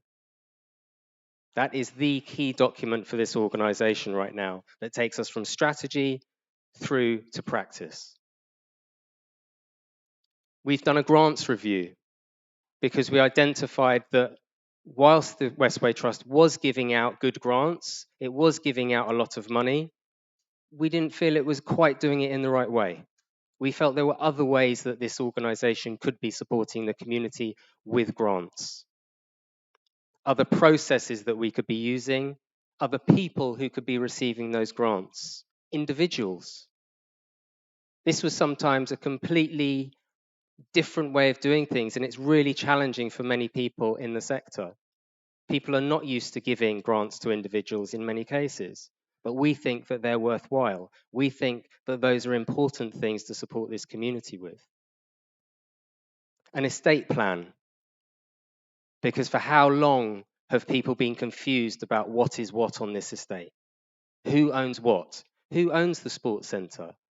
Who runs it? Who owns the shops at Bramley Road? Who runs those? Who leases those out? What of this small piece of land in front of Acklam, which isn't actually administered by Westway Trust? What of third parties beyond just the council and Westway Trust? All of that needs to be clarified in an estate plan so that then again we can begin to communicate with the community and we can all get around the same table and have clarity over this massive issue of who owns the land, who runs it, what can we do with it. Policy reviews. We've been going through steadily policies. There are so many policies in an organisation like Westway Trust, and we've been trying to steadily go through those. We've had an ongoing governance review, which has now actually got to a point where we're looking at constitutional reform. This is an issue that members are going to have to engage with. There can be no constitutional changes without members. But from all the work that's been done over the past 3 years, we've really had our eyes opened to how important it is to re-engage with the Constitution, to re-engage with what the fundamentals of this organisation are and this land. What is it here for? Who is it here for? And so there's so much work to be done looking at the Constitution and making it fit for purpose for the future. A new relationship with RBKC. Westway Trust has to have a working, good relationship with the council. Simply being at odds is not going to get through to answering questions like that Joe asked earlier. We are not going to be able to engage on those issues unless the door is open. We have to have working relationships with the council, not just for big issues like institutional racism, but for the smallest issue. Everything that is to do with the council and the way they work, we need to be able to work productively with them on behalf of our communities.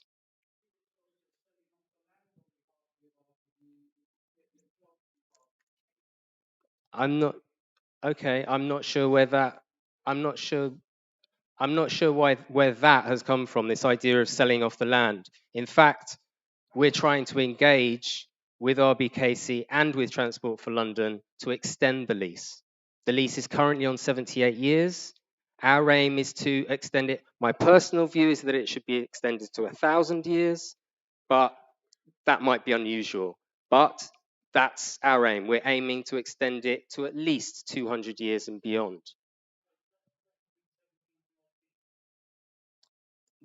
There you go. So exactly, this is where the estate plan comes in. 17 to 19, so you're referring to what is commonly known as Maxilla City. Yeah, so that's one of those spaces, like the shops at Bramley's, which technically is not under the demise of Westway Trust.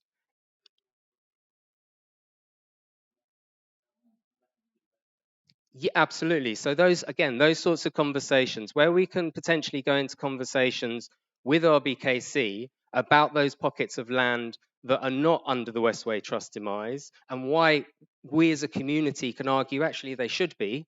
Actually, Westway Trust should be getting that income. That's why we need that relationship with RBKC to have those conversations, not in a completely confrontational, conflicting way, but actually move forward with that. Or is it part actually 17 to 19? That's a good question. I'm not sure if we've actually included that.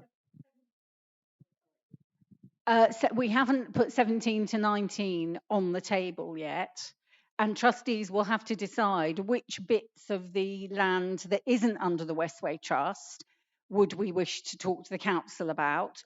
So, or because it's not necessarily the Westway Trust, the argument is that the land should be in control of by the community and stewarded by the community. It may not best be placed within the Westway Trust. So no. So Pret-a-Manger, as far as Pret-a-Manger is a subtenant of the prep school, and the prep school is a tenant of RBKC. So we want this all spelt out clearly in a 3D model for the community, which is clearly color coded and labeled so that we can have these discussions openly. Thank you. And so that exactly points like that can come into it, so then we can carry that forward. Yeah.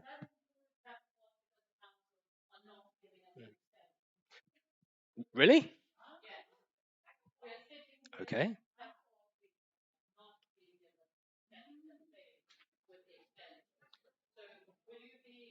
Okay.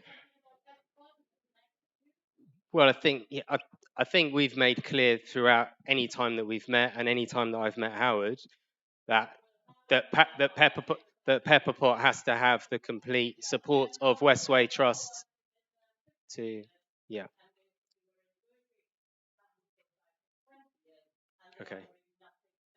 Okay, so that's something that yes, should pick up after the AGM.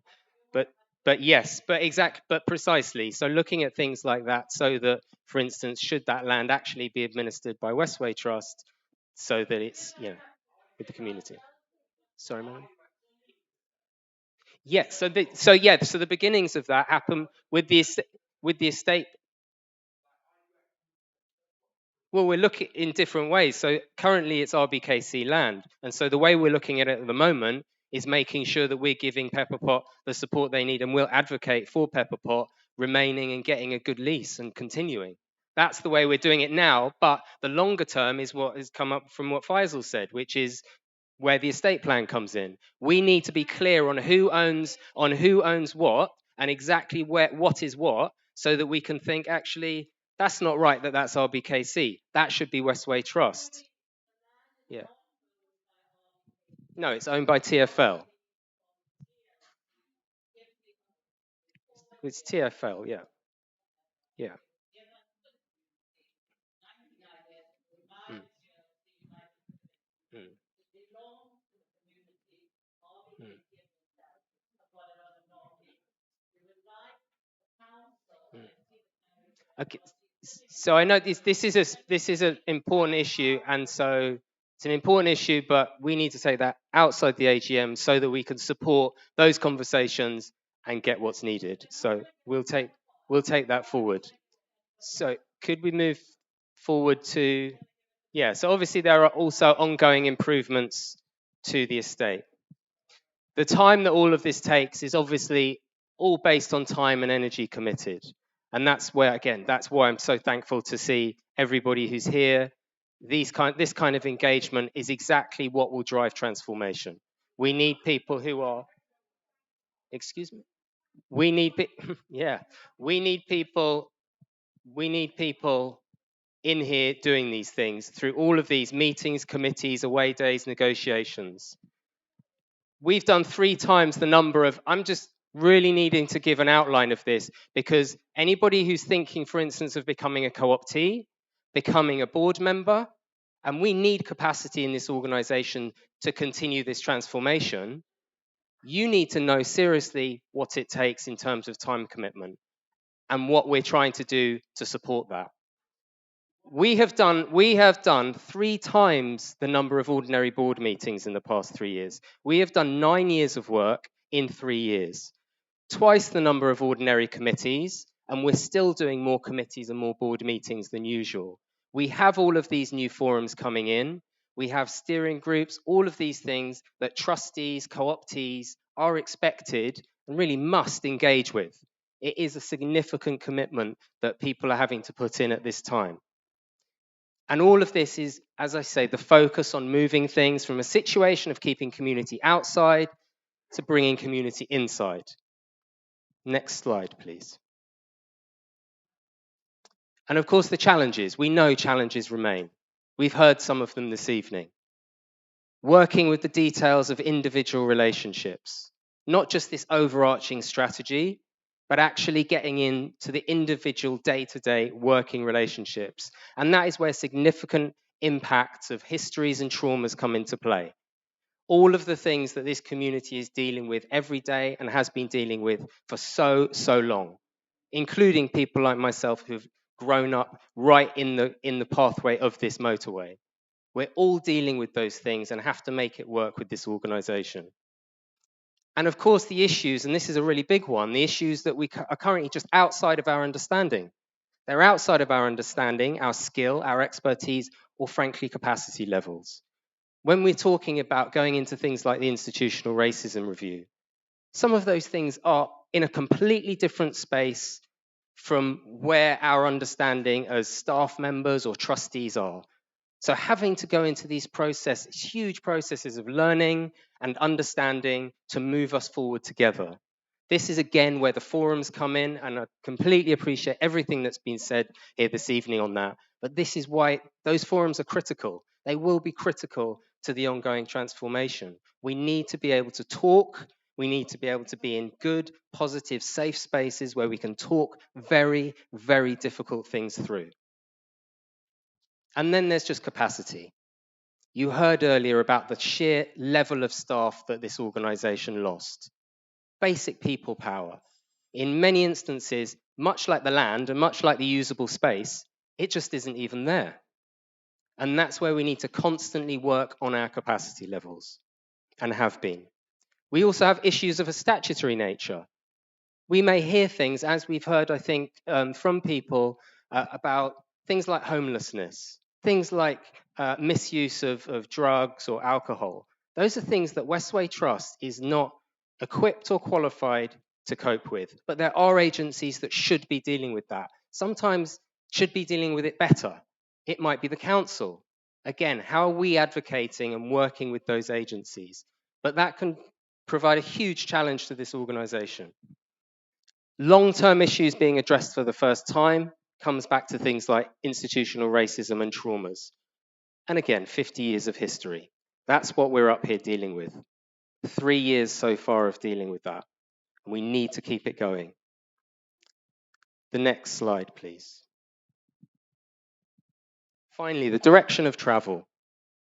Where are we going? The vision, I think, is pretty clear.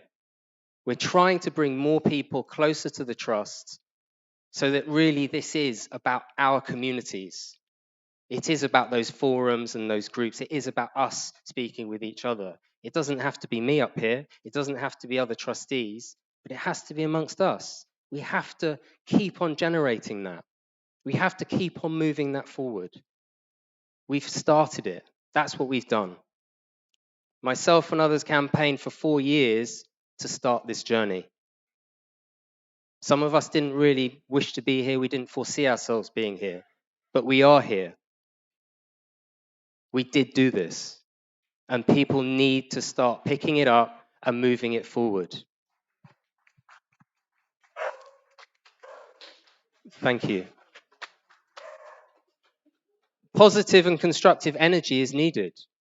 Yeah, of course, We can sit here and we can bring things out, we can attack, we can shout, we can scream, we can do all sorts of things. Some of the questions this evening have been outstanding, and they're exactly what's needed, this focus on detail.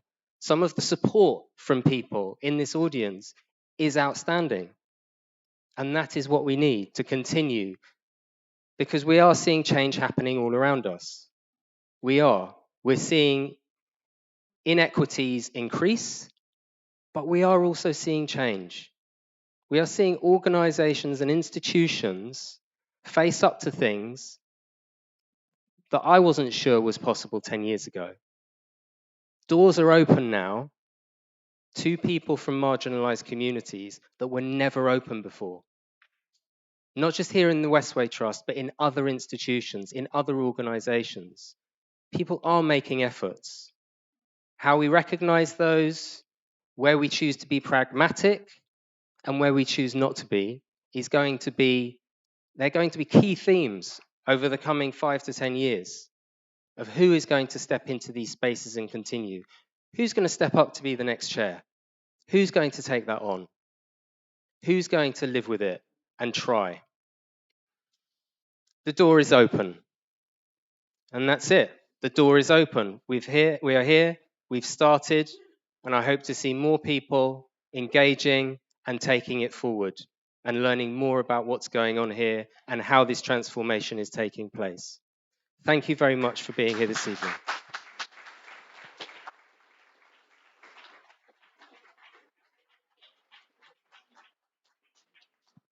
Now we're going to listen to some updates around a few minutes each on some of our committee work. A very good evening. My name is Marwa Al-Naji. I'm a council-nominated member of the Westway Trust Board. Sorry I couldn't be with you in person as I have an important personal matter to deal with outside London. I hope you will have a productive AGM tonight. As the chair of Westway Trust Property in Place Committee, I would like to give a short overview of the achievement and challenges of the committee in the past year. This committee ensures that the property team are progressing the strategic goals in line with agreed established processes. During part of 21-22, the team were operating a skeleton staff and due to COVID, only undertaking essential works on the estate. However, it was great to have the full team back by the end of August 21. My report to you covers matters on the estate that occurred during this year and matters within the organization as we move forward towards transformation. On the estate, the work began on the A40 above Acklam Road to replace a joint in the road. Costain Company carried out this work, and we thank our tenants for their patience as this nationally agreed project was completed. One of our anchor tenants, New Line, unfortunately left the estate and assigned their lease to Lord's Trading Group, who have invested in the units in such a short time in Moulton Road and plan further investment in the near future. We agreed an important option on the land with the West London Community Riding Stables, which has enabled them to go forward with fundraising to bring the stables back into operation. As within the organization, we completed the consultation on the Community Street project, which is now underway. We continued to operate our rent concession panel, which was an important support mechanism to our tenants through COVID pandemic and beyond. We received a plan to review our suppliers on a regular basis, which is part of our community centering approach. This is because we want to provide opportunities for local suppliers wherever we can to build and help in the prosperity of North Kensington. We launched a number of subgroups to give due consideration to important issues on the estate, such as the potential underpass to the borough of Hammersmith on Fulham and the future development of Stableway and the refurbishment of 3 to 5 Thorpe Close. We actioned our letting matrix and started to share information on key development around the estate with the community, again part of the important process of community engagement and centering. Understanding that our community thrives when our local owned small businesses thrive, in making these difficult decisions, the panel met with tenants to understand their challenges and work with them through different options. We will continue to provide bespoke business support options to our tenants, including a collaborative project that's being developed with Brunel University and tailored support from our local business, Portobello Business Center, which is just recently moved to Morley College. We ended the year on a positive note by securing funding from the Future Neighborhood. It was good to see the estate come back to life, with tenants reopening and events going on around the estate in the latter half of the year. I would like to extend many thanks to our co-optees on the PPC who helped steward the committee. Jamila Bolton-Gordon and Tom Myers, who make tremendous contribution to the committee, and their time and commitment are really valued. We will be looking to increase capacity of expertise on the PPC. Finally, I would like to extend my thanks to Joel Coleman, who unfortunately resigned from his role as head of property in estates. I'm sorry again not being able to be with you at this very important AGM. I look forward to seeing you around the estate in the near future. Please enjoy the evening. Thank you. Thank you from Marwan. And next up, we're going to hear from another committee chair, Eve Wedderburn.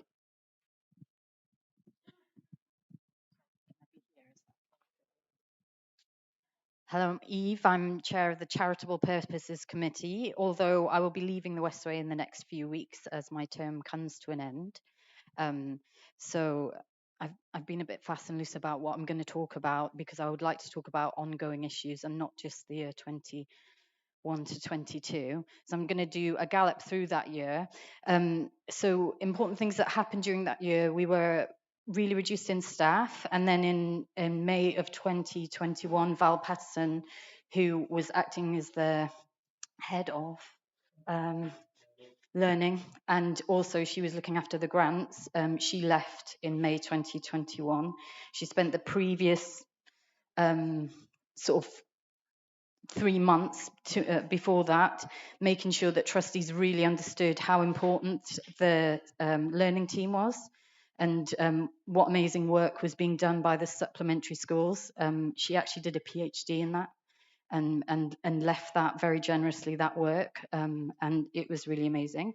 But at that point, we were without a sort of dedicated executive, and Matt stepped in to service that committee, and I really thank him for that, because he was sort of left holding that baby.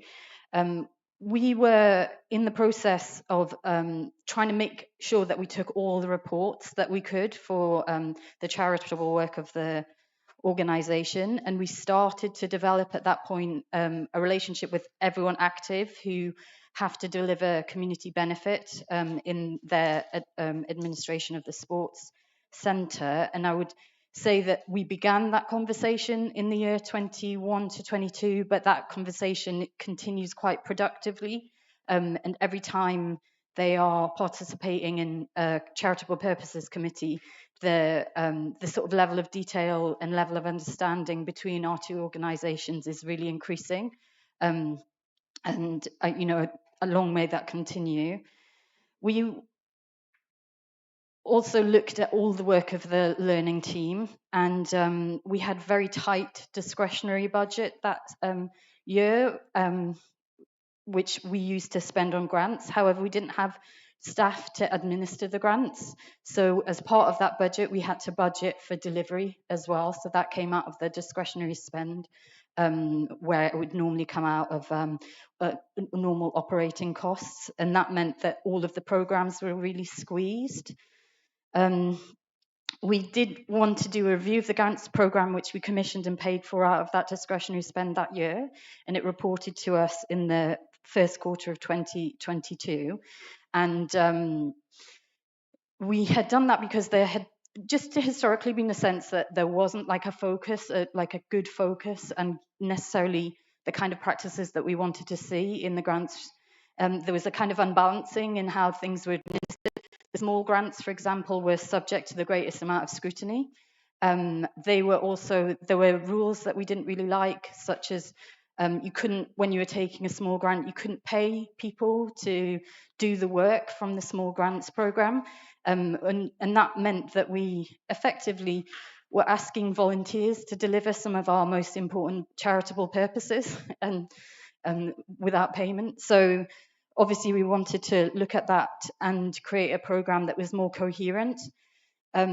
As part of that, historically we've funded lots of events and ongoing things, and we wanted to sort of have placeholder grant programs running to ensure continuity for people who expected partnerships to go on with us. We didn't want to kind of come in and crash the grants program and say it's not happening. So we operated on a kind of placeholding process, but we did in that year start a fundraising support program, which we're really proud of. It means that historically organizations really like to do capacity building in their grant holders. They want to teach the people who hold awards to write better grant applications, and there is definitely a place for that in certain organizations. But we wanted to be able to fund people who are like artists or gardeners or people who are really good at delivering their program, and we didn't want to force them to be also good at writing grant applications. So the fundraising support program it assigns organizations and people who come to us a funder who will develop a grant application for you. And it was incredibly successful in the first year. It was a very small spend for the organization, but it brought in, I think, over £150,000 for organizations. So we've extended that into this year, and we're doing a kind of capacity building around it, like we're trying to train more grant fund raisers, people to write those funding applications. So we're really pleased with that going forward. And then we made two tiny, like very small pilot-sized allocations, thinking about a reparations process. And this is what I really want to focus on and what has been most important, I think, in our work. And I just really want to emphasize how a reparations process that has come out of the review into institutional racism, which is focused on a particular community, which was brought about by that community, which takes the testimony of that community and took the energy of that community. And then out of that process, we have this commitment to reparations and to repair. Well, that's the very tricky question, isn't it? No, it is very tricky because it's very difficult for an organization to understand how to enact repair. And we are in a process of learning about that. So we gave a very small, we gave a very small amount of money to this and invited the CAG to administer that, to choose what it would support, to put the processes in place that we would normally have in place about application and allocation, and we handed that over for those people to do it. And I think it's such a good example of why a reparations framework will improve the practices for all communities, because that is a model of relationship and a model of partnership and a way of giving out grants that the Westway Trust has never done and also didn't have the imagination to think of, but the reparations process forced us to think about how we might do that. And it's such a good model of how you might work with a community, work with a group of people, work with one of the forums. you know, because those people there are the experts in the needs, in the possibilities and the opportunities. So it has come out of that reparations process, but it's now a model inside the Westway Trust that the Westway Trust can take forward. And it's something that I would encourage everyone to think about, having the kind of relationship with the Westway Trust where you're talking to us not just about your project, but about how we might do projects, who might be involved in creating funds, who might be involved in allocating funds, what kind of processes are the right processes to ensure that we're both doing the right thing for the trust and for the money that we've got on behalf of the community, but that we're not doing processes which exclude or are overly onerous or you know, are basically the tail wagging the dog, which is always a problem in grant making processes. So I just really want to say that a reparations agenda is coming from one community does on the surface look like it does look like, and there's obviously fears about that being exclusionary, but my experience in how that actually works inside the organization is that it teaches the organization so much and it's so valuable, and those learnings are not, they won't be limited to that one community. That's a model of practice to go forward. Well, I mean, so now I'm going to go sort of off piste in that I'm leaving as a trustee. So I'm just going to give you my personal opinion.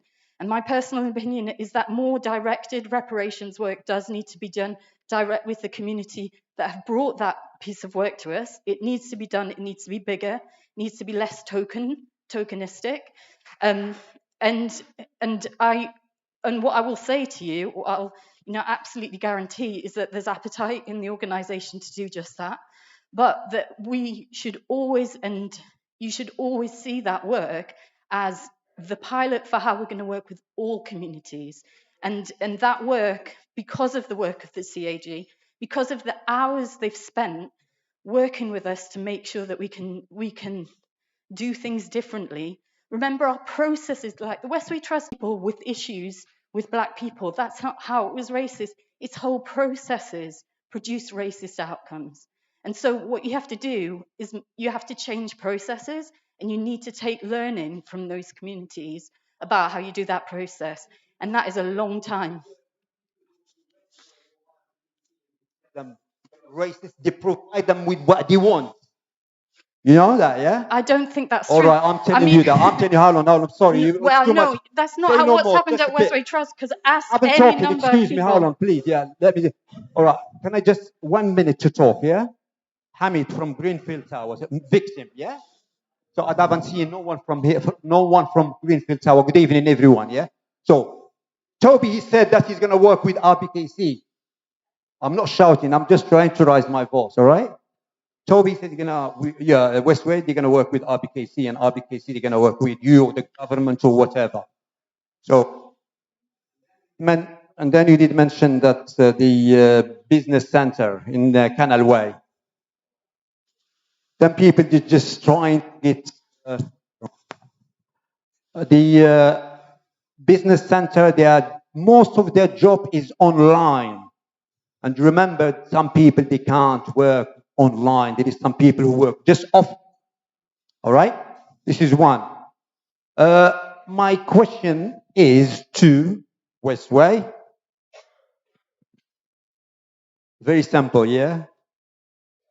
Myself, I'm a sole trader. I didn't work for the last 6 years, and I'm just on training to get back to my work. No benefit, no universal credit, nothing, right? So, when I leave, wake up early morning, find out. This is another thing, which is, you said that,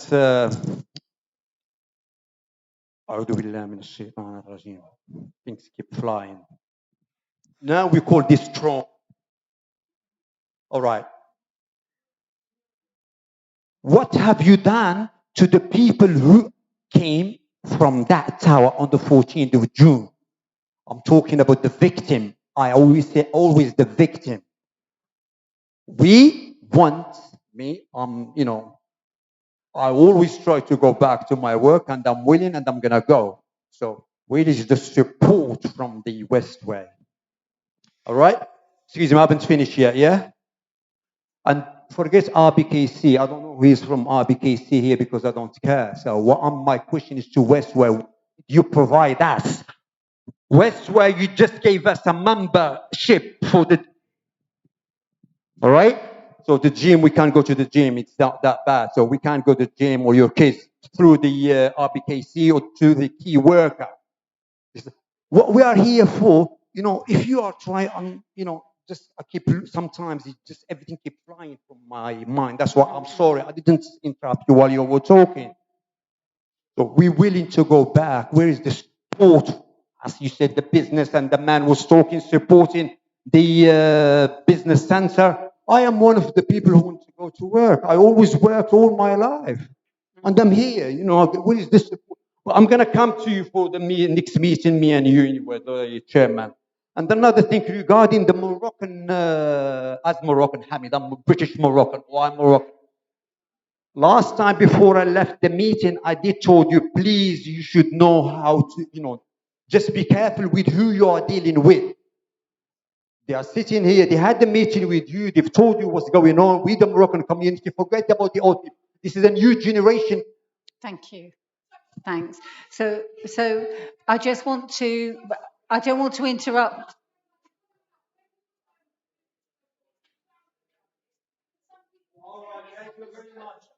Thanks, Hamid. Thank you. Yeah.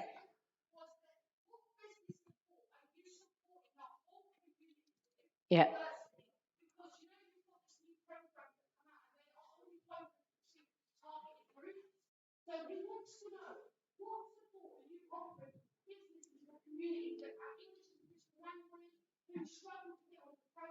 Yeah. Yeah.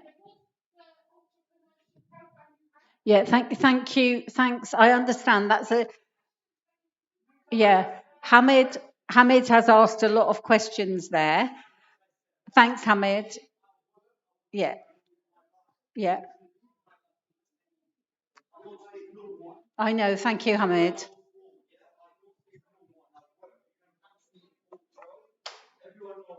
Yeah. Thank you. And it's been good to get to know you a bit recently, Hamid. He's not shouting. Yeah. Thank you, Hamid. Thank you. And it's been not. No, I know. Okay, so the questions that Hamid raised there and was reinforced by Nadia was about how are we developing our programs and what programs are we doing. But before I come to that, because we need to get through the formal business, I want Eve to finish her report. We have another trustee to hear from. Then I'll say a few words about the year, and then we will close, and then we will continue with open questions. And Nadia will come back to your question about how we develop programs and where we take ideas and how that goes forward.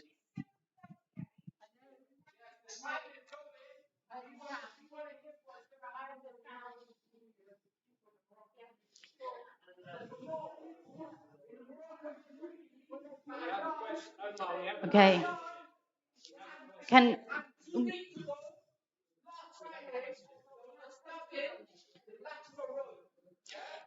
I answer some of your question? Agreed. Yes. Okay. Can I say that I think without the report into institutional racism, we wouldn't even be in a position to start talking about support for any of those communities in a way that's dignifying, forward thinking.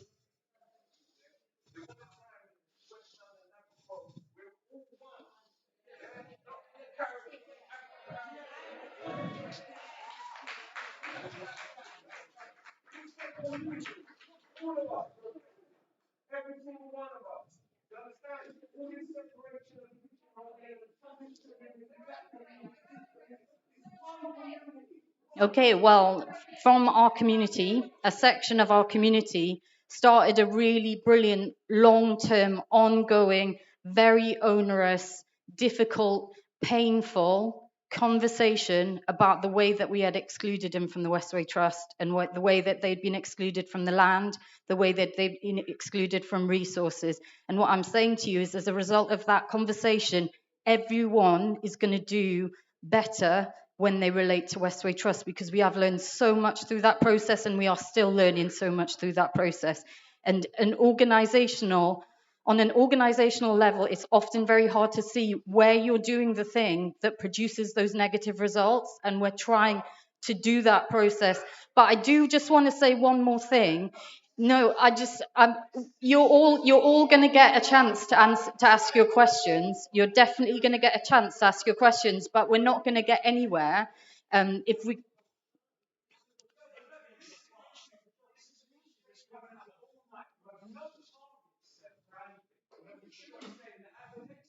I think we do.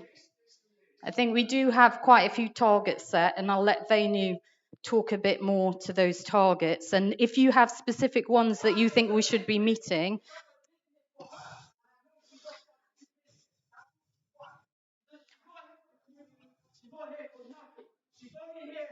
Well, okay, so the other thing that I would say, learning through that process, and what I would say as we work forward, is that the relationship that the CAG has had, which isn't an easy one, it's a challenging one to the trust every time that it comes up. But that is the kind of relationship that produces change. And we've done all sorts of little experiments in how we might then go about doing a work of repair with that particular section of the community. And some of them have not been very successful. For example, it seemed very straightforward that what you would do is you'd put representatives into certain processes. And what I would say is that we've learned that sometimes representation is marginalization. You've got one person representing a point of view. And what our organization needs is organizational understanding, and that comes out of long processes of relationships that are created through discussion and dialogue. And that discussion and dialogue, the attempt with the forums is to create much more opportunity for discussion and dialogue. And you will then affect, first of all, you'll affect the decisions we make, you'll affect the processes that we take, but we can't do it through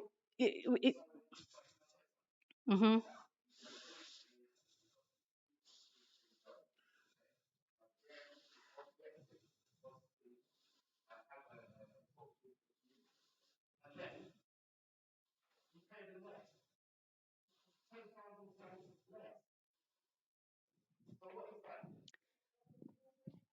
Okay, so within that process, Westway Trust, as you know, half the money came from the GLA. And well, you don't need, with all due respect, you don't need to care where it comes from, but we did.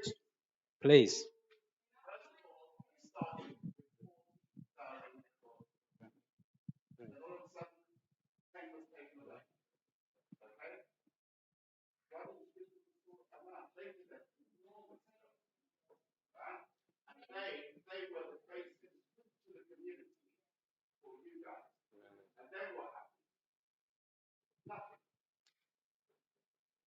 Can I answer?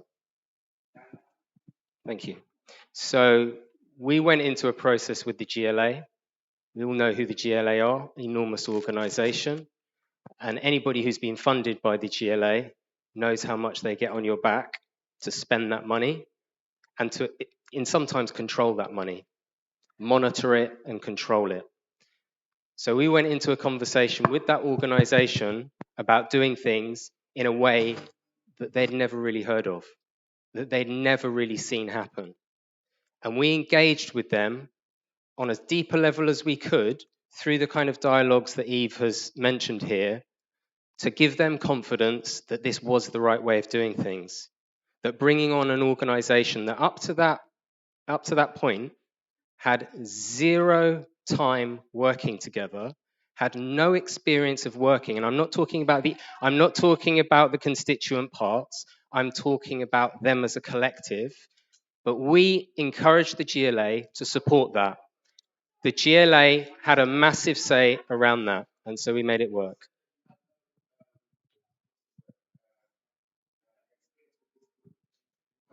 No, that's not what I said. No, the group didn't have.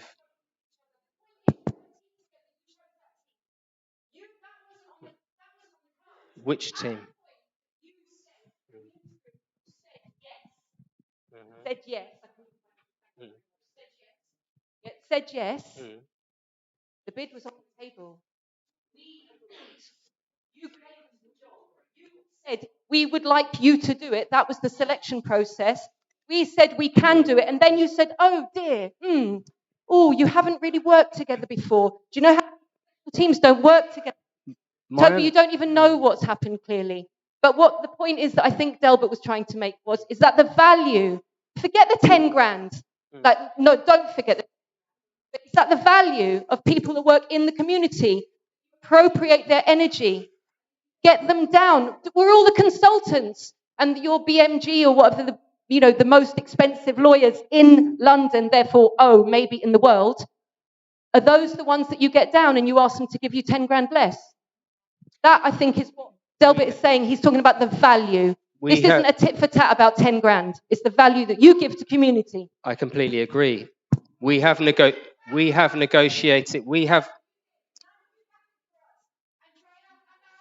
This is what I'm trying to explain. That actually I did.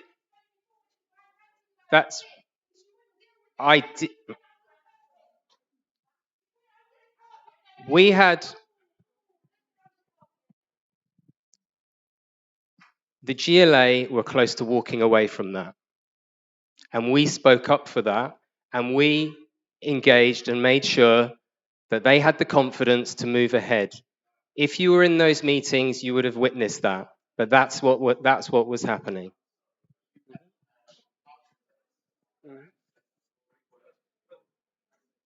Okay.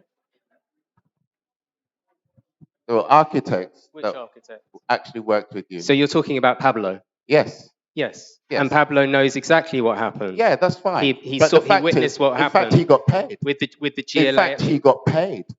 We weren't clear on the monies. We weren't clear on the monies, on the way that money was allocated by your organisation and by your collective. But we wish to move ahead. But my recollection is actually that we were trying to be pushed into basically reducing the work that was done. All you're saying and that is didn't happen. An architect's office. They've got a nice office and everything. You've worked them with before. We can pay them. Right. There's a group, right, who actually did the work out on the road, talking to the local people, right, and they really put their heart into it. Oh, we won't pay them. We'll pay the architects, but we won't pay the community. Good night. I'm not sure that's not what I witnessed, and that's not the way I saw things happening. But that's fine. But that's not the way what I witnessed. Yeah, absolutely. So yeah, I would like to move on now. I think it would be good to go into the final presentations. We have a short video from our youngest trustee. We'll skip through my very brief presentation on the People Committee's work. Hi everyone, my name is Neve Graham. I am Westway Trust newest trustee. I'd like to start by offering my very sincere apologies. I'm afraid I'm not able to be there tonight because I've had a personal engagement, but I am committed to the trust and the community. So for those of you that don't know me already, please feel free to come and talk to me whenever you can. Yeah, as a proper introduction, I work at Young KNC, which means I have a really close relationship with the youth sector, not only in North Ken, but across Kensington and Chelsea as a whole. And my experience there has really given me two key learnings that I'd like to take forward with the trust. The first is that young people quite simply are underrepresented, which means that although there are opportunities for young people to engage at conversations, there's not a lot of opportunities for us to really have a seat at the table and to push forward on action and change. So I hope my appointment signifies this. I'm 23 years old, so I don't have as much professional experience as my professional trustees, but I have lived experience. I've experienced things through my education and now my career. And all of those experiences are entirely valid, just as every young person's experience in our community is as well. And these experiences have the right to be shared, heard, and listened to. Through this, I'm really hoping to try and safeguard young people's futures. There's a lot of uncertainty going on around the moment with COVID and the state of education and the cost of living, which has sort of put a few things up in the air for young people. But I hope that my appointment allows me to really advocate for young people in the community and make sure that our futures are prioritised and make sure that we are given a seat at the table and that, you know, our education, our employment and our training are sort of key features going forward. Not only that, that we're able to learn from those that have come before us in terms of our culture and our community, and to be able to pave the way for our understandings of culture and community whilst keeping those two interconnected and intergenerational and making sure that everybody has that opportunity. So that's really my goal for young people in the borough and in the community and in North Ken, to make sure that we have that opportunity and that I can advocate for those needs. So that's my first one. And my second is that communities like ours simply cannot exist without communication. So I mean communication in basically all sense of the word. So how we interact on a day-to-day, how we present ourselves digitally, how we share and communicate information. It's really important that we're able to present those to all of those in the community. So my experience is in communication, and I've spent time with community groups trying to improve theirs and trying to make sure that they can reach more young people and more people in the community to sort of benefit more. I'm really happy that there are people here today, but personally, until the doors are bursting off their hinges, it means that we still have people that we need to reach. I want to ensure that all sections of our community are included and communicated to. So this is from the African Caribbean community to refugees and migrants to the LGBTQIA community, from single parent households to disabled people. Literally everybody in the community deserves a voice and deserves to be heard and has a right to be heard. So I want to make sure that my experience really works on how we communicate as a trust, how we communicate the trust and who we're becoming and why we're becoming that person, really, and acknowledging our history and making sure that we don't repeat those same mistakes, and working to provide a very equal and positive future for those around us. So I hope that my experience in communications is of value, and I hope that in the coming years we're able to see how things have changed. Still very new to my role, so I'm still doing a lot of learning, not only about what it takes to sit on a board, but also learning from the community around us, learning from our past and learning from our present. I'm trying to take all these learnings in so that I can help bring an equal and embracing future that the trust is centered around, and that the trust makes sure that we really prioritize the needs of the community so that we can work through that on our charitable purposes. I hope that, you know, my appointment through the members signifies that we are going through some change, and although it's not going to be easy, the appointment of young people to the board really makes sure that I'm able to advocate for them and, you know, push for change in a sustainable and interconnected way that is inclusive of all. I want to bring new ways of thinking to the board, new ways of addressing issues. I'm just kind of changing up the structure of the way we've done things in the past. We're all about hearing new voices and taking into account what the community have to say. So I hope that I'm able to do this, and I hope that you all feel listened to and valued, because that honestly is my priority. Once again, I'd just like to say sorry for not being there today, and I really appreciate your time for listening to me.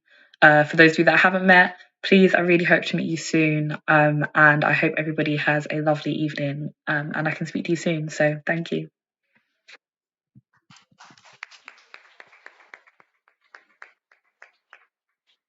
Thank you very much to Neve Graham and her video message there. Let's move forward to a presentation from the Community Advisory Group.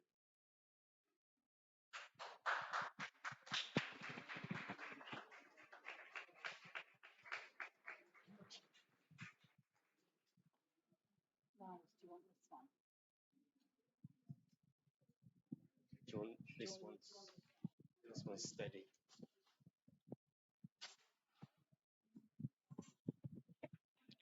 Greetings, everyone.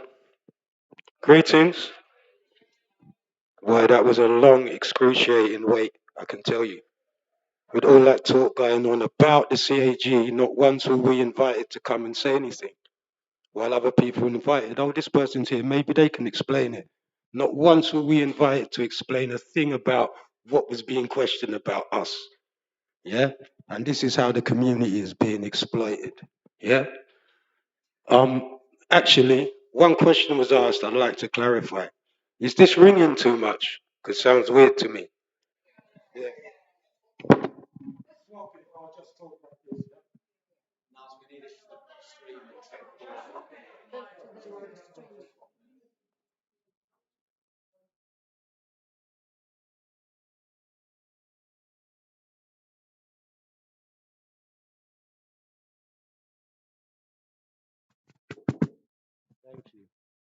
All right, let's try again. One thing you have to understand about the CAG. The CAG was formed by the community at a time when the trust was at war with the community. Now, when you ask about the membership, the community members of the CAG, you need to know that the CAG is an anomaly in this whole situation.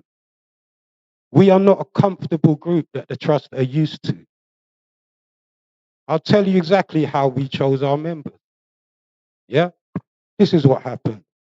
While the trust were trying to form a group and involve me as a chair in a group that they could control and manipulate, they asked at the table during the meeting, they asked us, they said, so how should we choose members?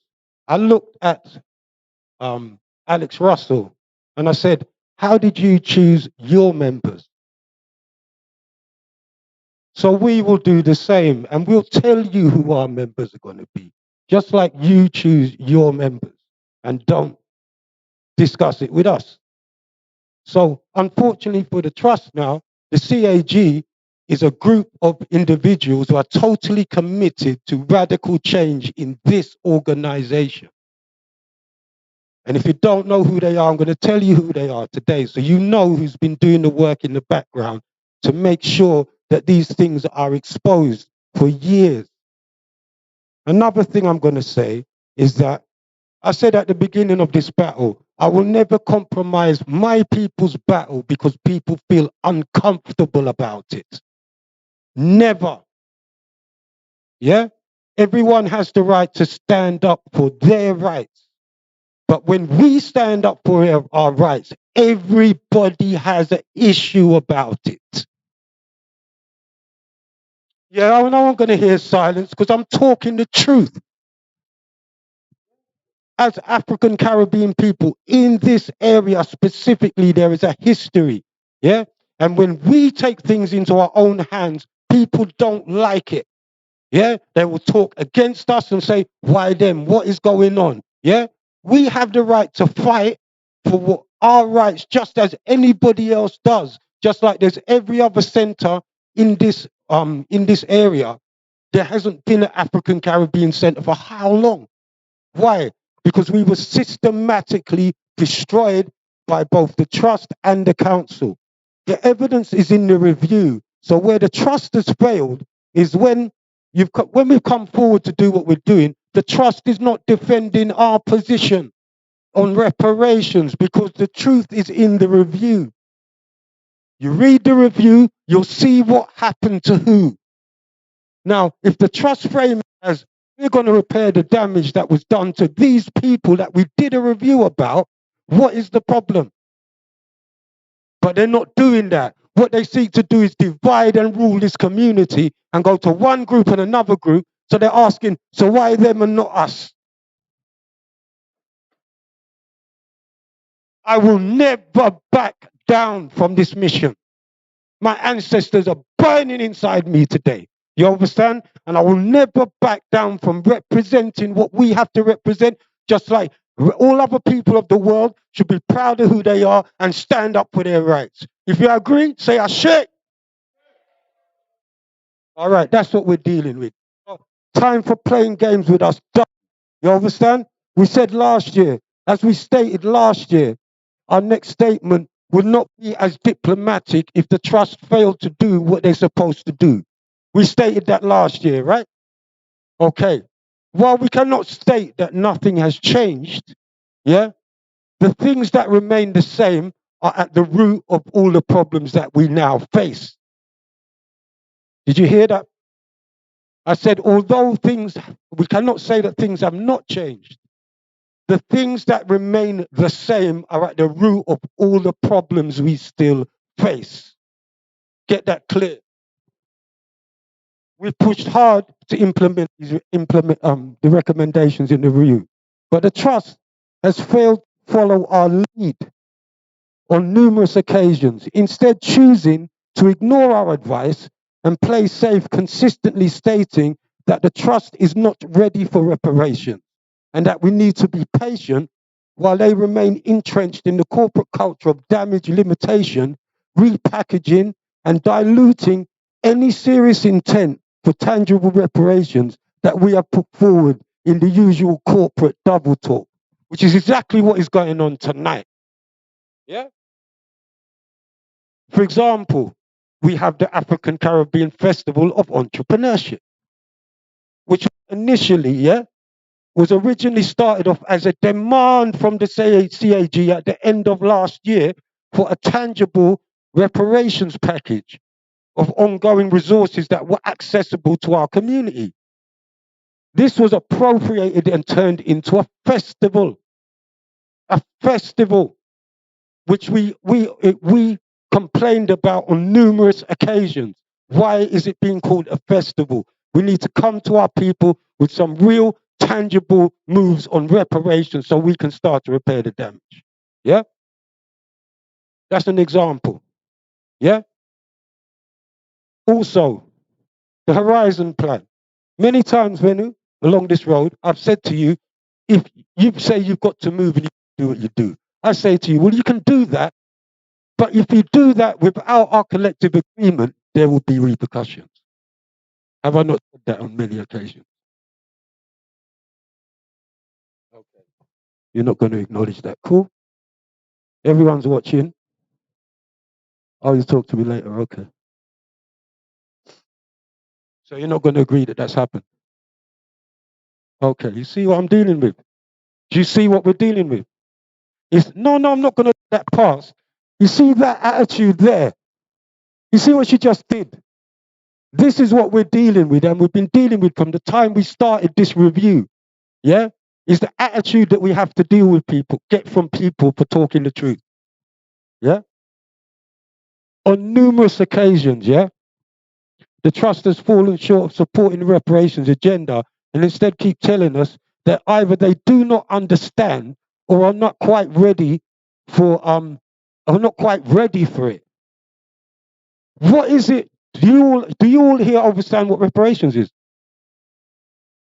Does anyone here not understand what reparations is? I'm asking that everyone gathered here, because the Trust have been telling us for I don't know how long that they don't get it. I'm asking you, as people here gathered here today, do you understand? Is there anyone here who doesn't get what reparations is? Murray, you can't tell me that. Come on. No, hold up. It's not question time yet. So I'm finished yet. You can have your question, but it's not question time yet, right? No, I'm not shouting you down, brother. You're interrupting me. You're interrupting. I haven't finished. When I've finished, you can talk.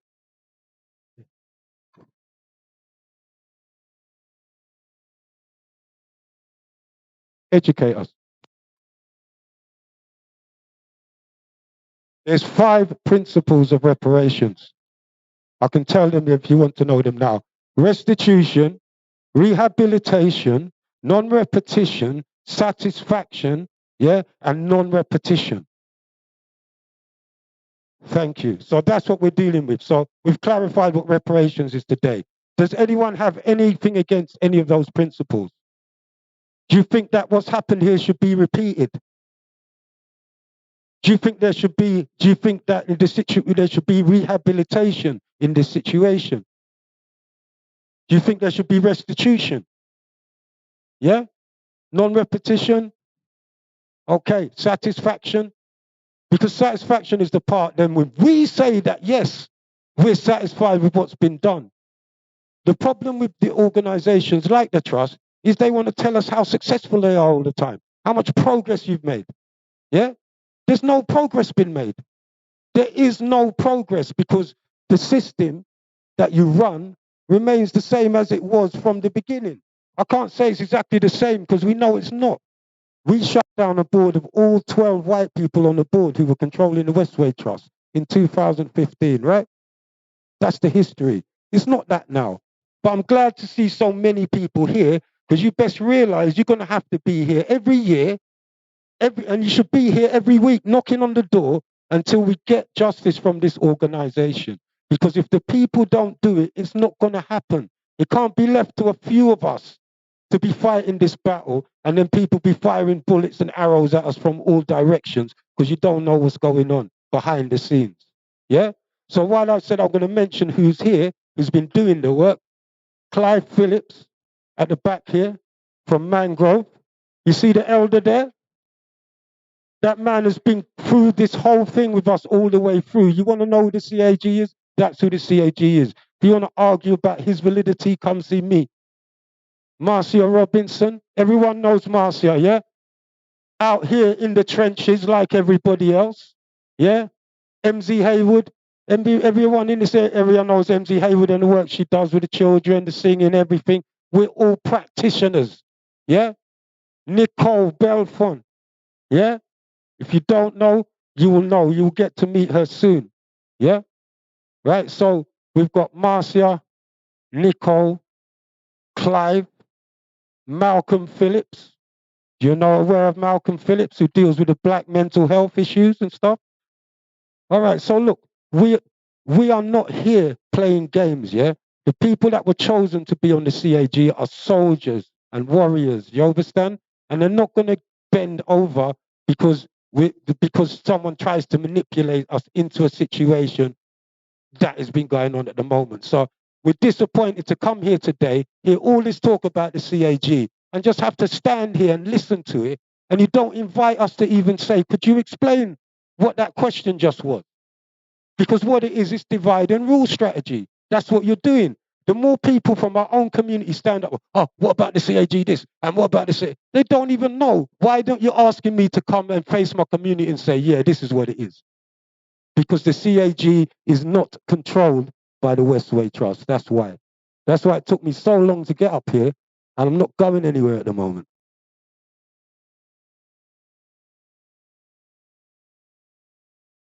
What we have once again, yeah, is that a leopard does not change its spots. And we only get change when we only get change in this situation, unfortunately, when we go to war and take what we need. That is the history of Ladbroke Grove. The question we're asking now is, when's that going to change? Do we have to keep going to war? You know, we take what we need to survive, as this structure, just as with the council, seems to be like, with under no circumstance the organization wants you this, like the corporate mindset that's still within this organization is like the council, and don't want any organization to be run by what they see as militants from North Kensington. Yeah? So if your views is too radical for the trust, you're not going to be invited to the party. So what difference, having said that, what difference at this point, what differentiates the trust from the council at this very moment? I am not clear. As we experience the same thing from the trust that we have experienced everywhere when dealing with the issue of institutional racism. Fear, skepticism, and more racism. Whether it be the Tutu Foundation, RBKC, or the trust, the same culture exists in all. This is the challenge of tomorrow. Because people are only accepted in this area if they follow rules obediently. And it seems that those who join the trust start to sound more like the trust every day. It's time for once and all of us to move away as a community, yeah? As a community now, I'm asking this, yeah? Move away from the self-defeating dance of patronized servitude. This is why they can't handle our organization. Because we don't dance when we're told to dance. stop participating in this farce, because this is how they keep us where they want us to be.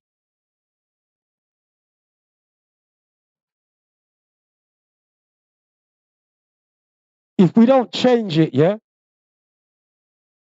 the structure as it exists will only recreate the same model with different faces who will continue to pat themselves on the back for all the great work that they have done while we remain in the trenches struggling to survive. Just like the young man in his frustration expressed earlier, our children is out here dying in the streets. Yeah? We are under so much pressure every day as people that we are dropping like flies out here while sit comfortably in the offices telling us to be patient. There's no patience because I'm burying my brethren and my sisterins every day.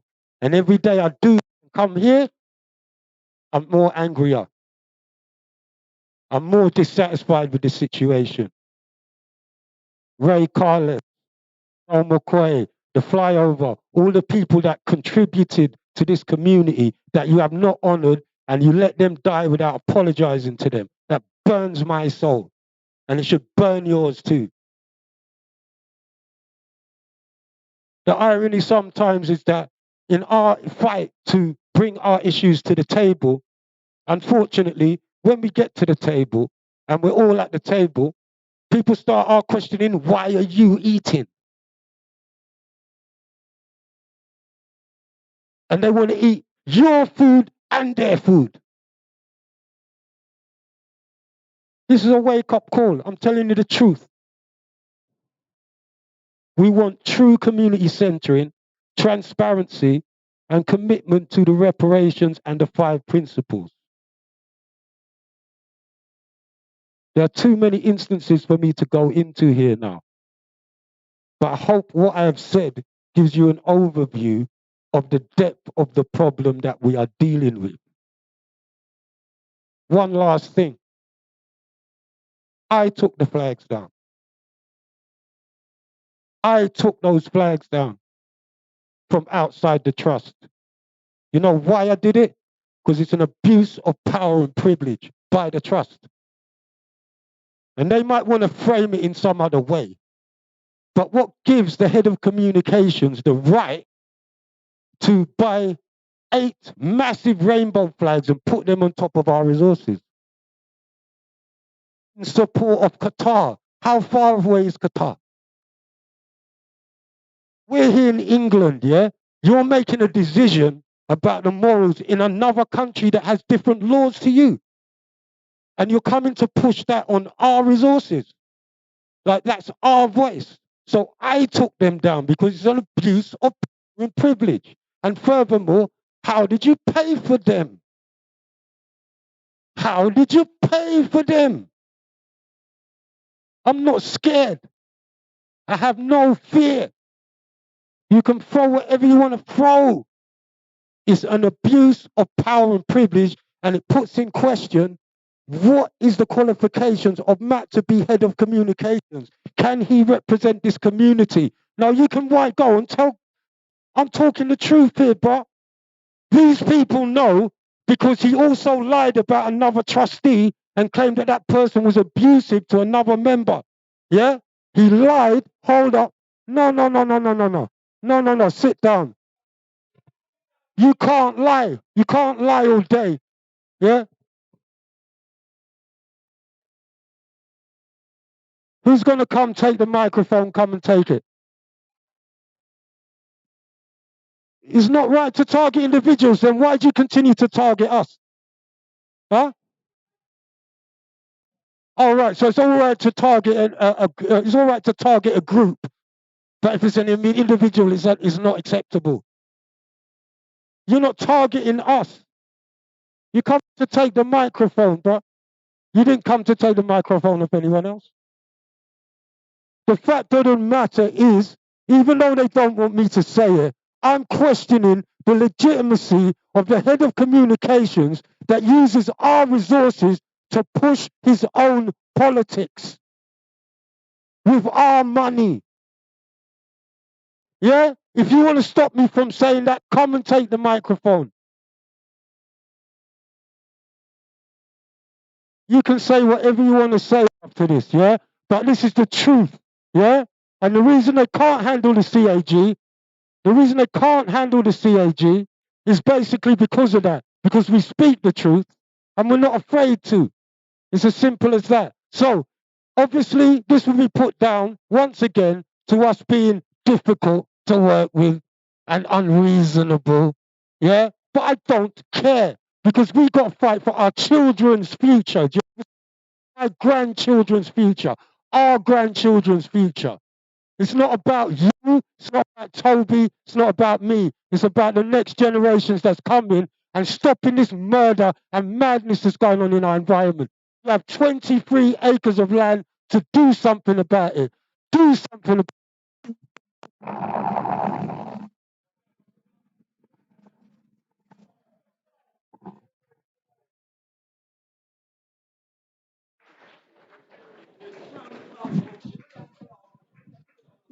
Thanks, Niles.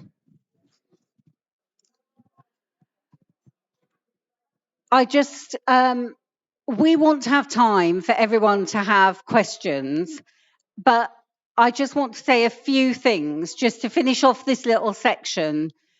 And then if people want to have something to eat and grab something to eat and stay for questions, we'd really like that. Yeah, we will. But I just want to say a couple of things, and I'm not going to work off what I prepared for this because I was going to look back at 21, 22.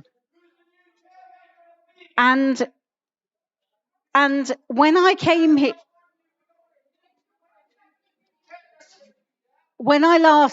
thanks, Omar.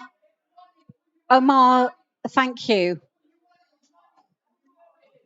Thanks. So I don't know Omar very well. I've met him once, and I'm not sure how he's making that judgment. But what I wanted to say is that last time I stood before this meeting, it was to introduce myself, and the trust was reviewing the year ending March 2021. The year we're reporting on now, I had a limited time to make some impact. And what I wanted to say is that I arrived at the trust in August, and within a week it became apparent that the trust was in deep financial trouble.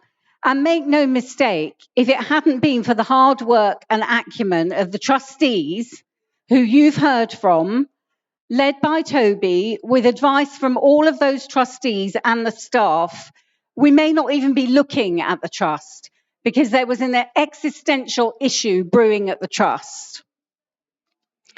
No one at the trust is trying to hide from any community engagement. No one at the trust is trying to divide and rule. When you come to work at Westway Trust, you come here because you care about this community.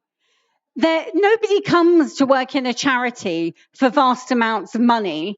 One comes here, or business, one comes here because they're committed to this community. And sometimes people will come here and they'll leave quickly because they may find out that they're not committed to this community. But I admire the passion in this room. I will engage with anybody who we've heard with tonight, and we appreciate the pressure and the privilege of engaging with the CAG, because it is going to take passion to change this community, but it's also going to take engagement. It's not going to take people shouting at each other. It's going to take people working together, working through all those hard questions and challenges that you've heard from Niles, that you've heard from Omar, that you've heard from Nadia. And yes, sometimes we get things right, but sometimes we get things wrong. But if we're not going to stand and wrestle through those things together, there's no hope for this community. We've got to encourage hope and engagement. So I'm just going to leave. I'm not going to present the financial outturn, the rescue package that the trustees put in with all their hard work, and that did involve working with everyone active. But what I am saying is that we have to work together as said by Nadia, as said by Niles, in order to make this trust work. And this trust is a hugely powerful vehicle for this community. But you have to understand the potential, share in its working, wrestle through the problems, and it's a long haul. There are no quick fixes. So what I'm going to just do now, thanks, Marsha. Thank you. So what we're going to do now is we're going to... I understand, Marcia.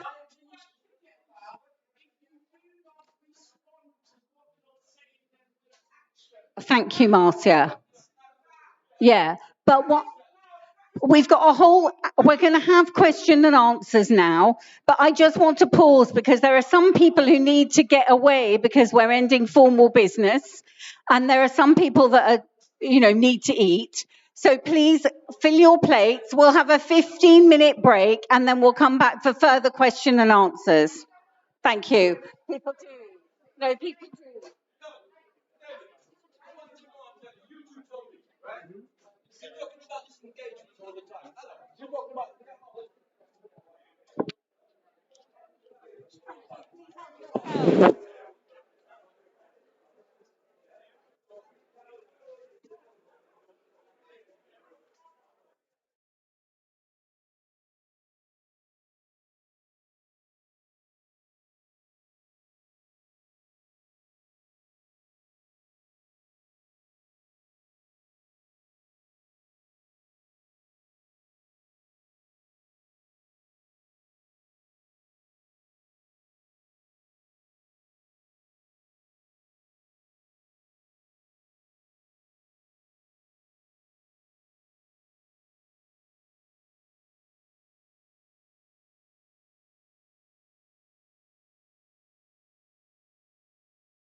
We're going to begin again.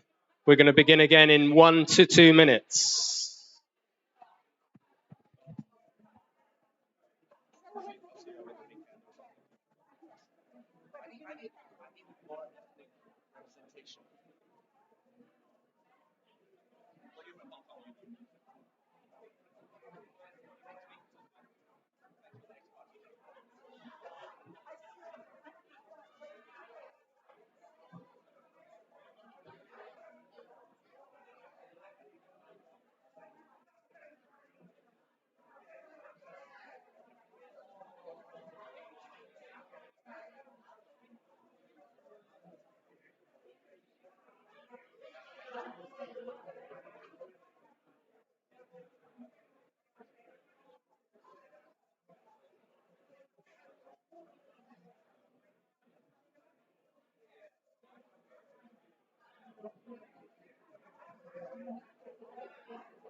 Hello, everybody.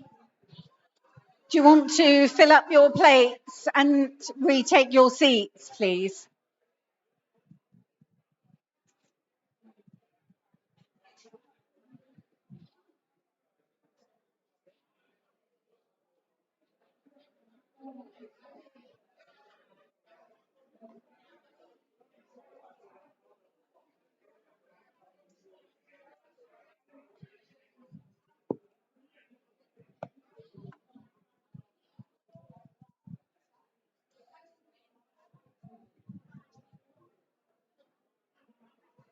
Okay, so we're going to have open question and answers till about 9:15, because then I really want to give time to people who raised questions in advance, because I really feel like they took the time and trouble to do that, and that we should hear the questions and also hear the answers, because many of them will cover topics that may come up in the question and answer session.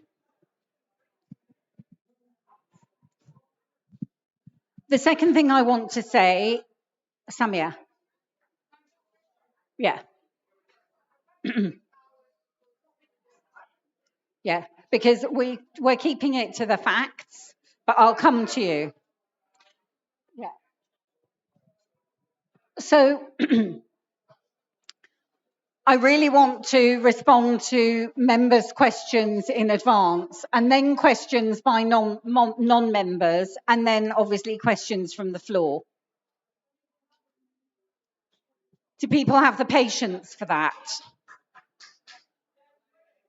Right. The other thing is, may I ask that in our question and answer session, that we really are respectful of everybody here in the room.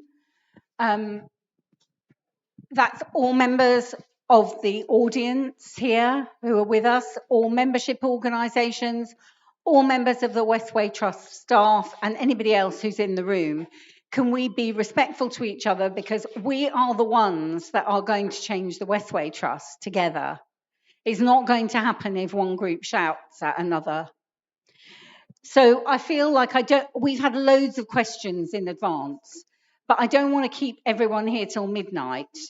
So what we thought we would do is have open and question answers till 9:15, and then I'm going to read the questions in advance.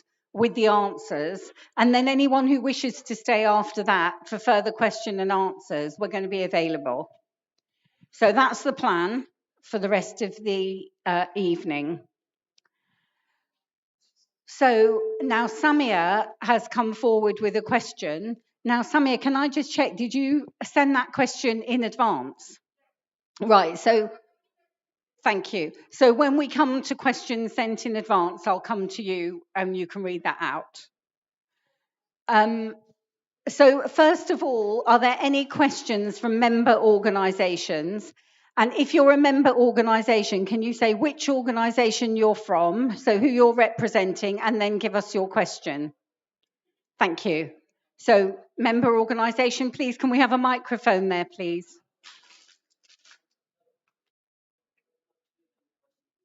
I know that. I know that.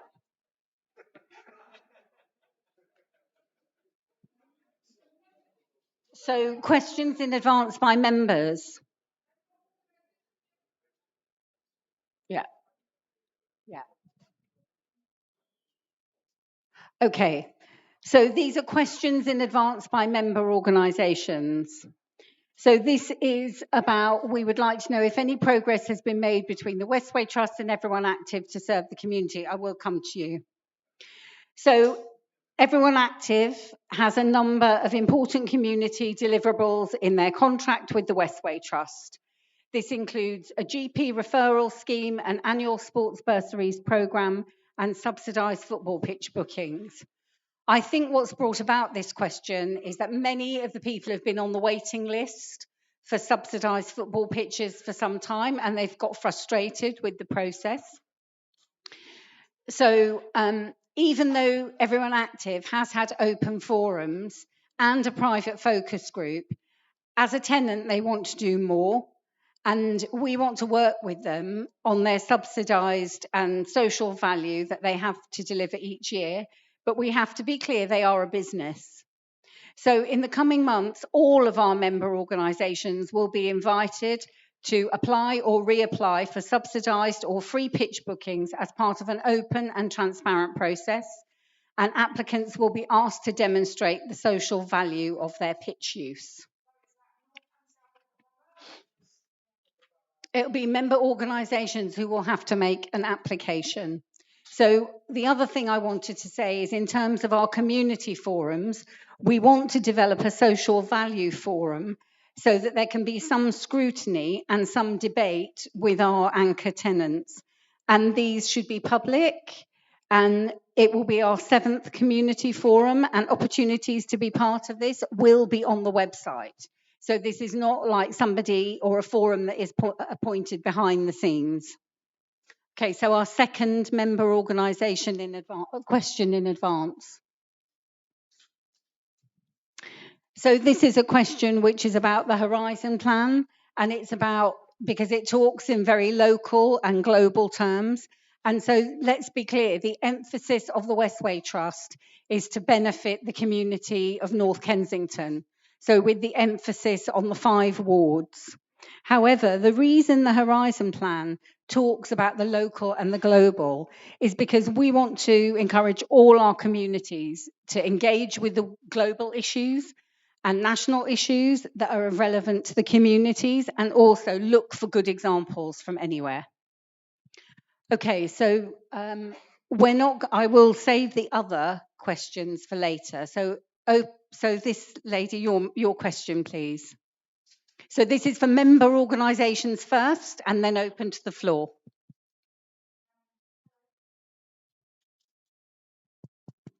Hello. Hi, everyone. My name is Sarah, and I am here on behalf of the Lancaster West Residents Association. And this question is from David O'Connell, the Treasurer of the RA.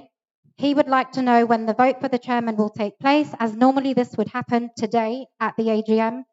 And he was under the impression that that is what the AGM is for, to vote today.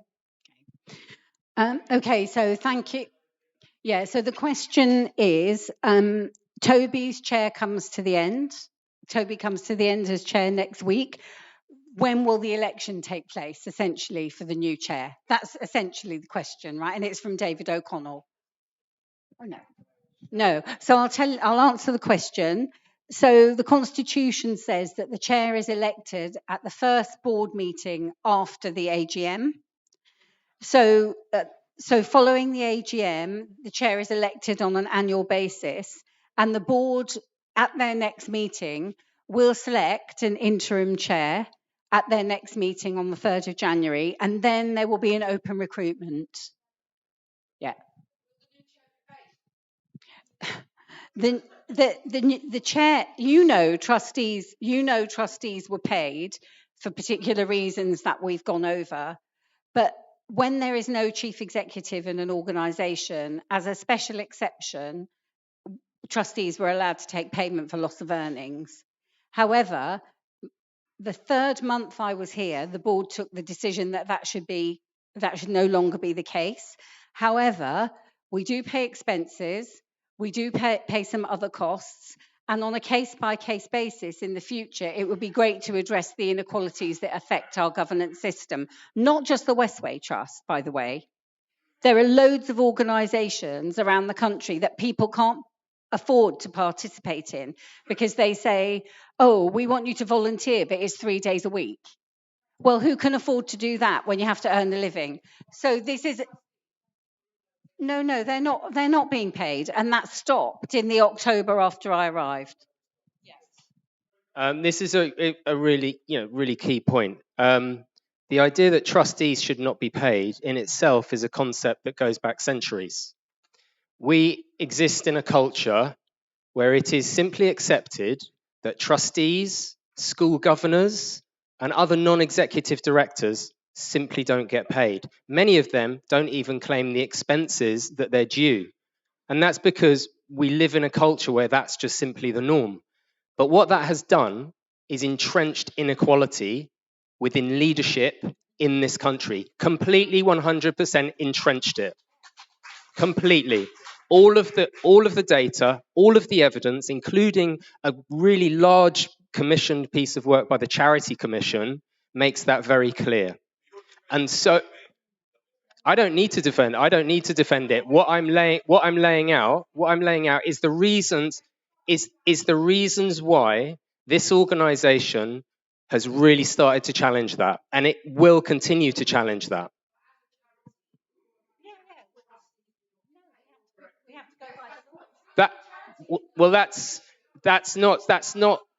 That's not strictly the case, actually. No, that's not strictly the case. But these are things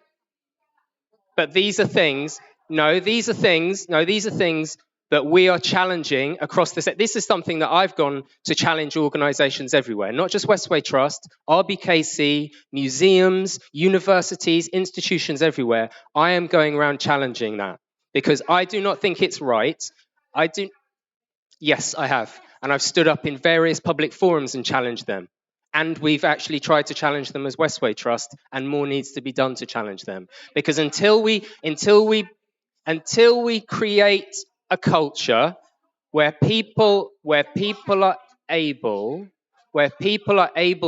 to take on these roles, which effectively are leadership, in our system, in our society, these are leadership roles. Governors make the decisions at schools, trustees make the decisions, and non-executive directors make all of those decisions. Yes, please ask a question. Just a simple point of principle. I'd like to understand everybody here in the meeting. Right, okay. I'd just like to understand for everybody sitting here in the meeting. I understand that the board will elect an interim chairman on the 3rd of February. I think that's what somebody said. What I'd like to understand clearly for everybody who's in the meeting is how will the process of selecting a permanent chairman take place thereafter? Can you please explain the process? You start. Okay. So, Alex, thanks for the question. As you would expect, the trustees have to agree that process. So the trustees will be agreeing that process, which will be an open process, and it will come to the same meeting. No, that isn't. No, it's not undercover. Yeah.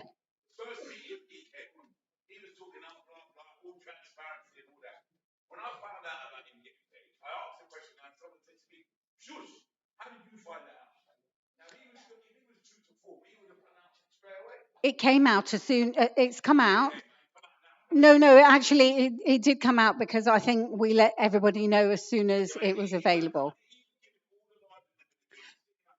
But Luke, can I remind you that we are not targeting specific individuals? I liked the question.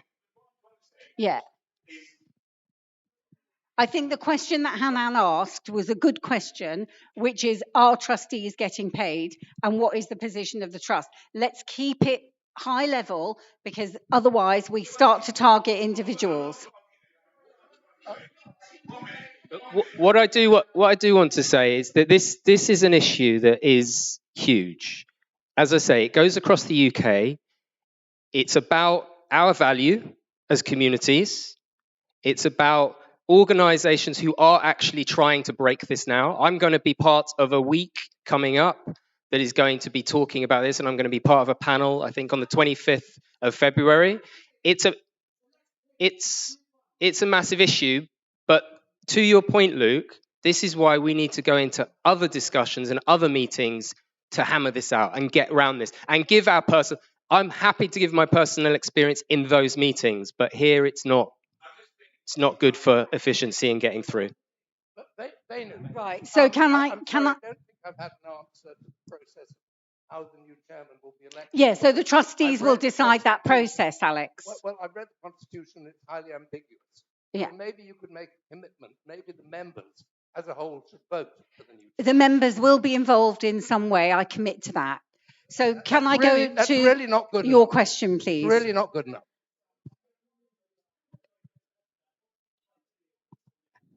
That's what the trustees will agree, Faisal. Can I go back? I can't, the trustees have to agree that. That's not something in the chief executive's gift. Yeah. So just to clarify, I need to clarify something on the chair, and I think partly from what you're saying, Faisal. We went into a process to select a new chair 3 years ago that was completely extraordinary.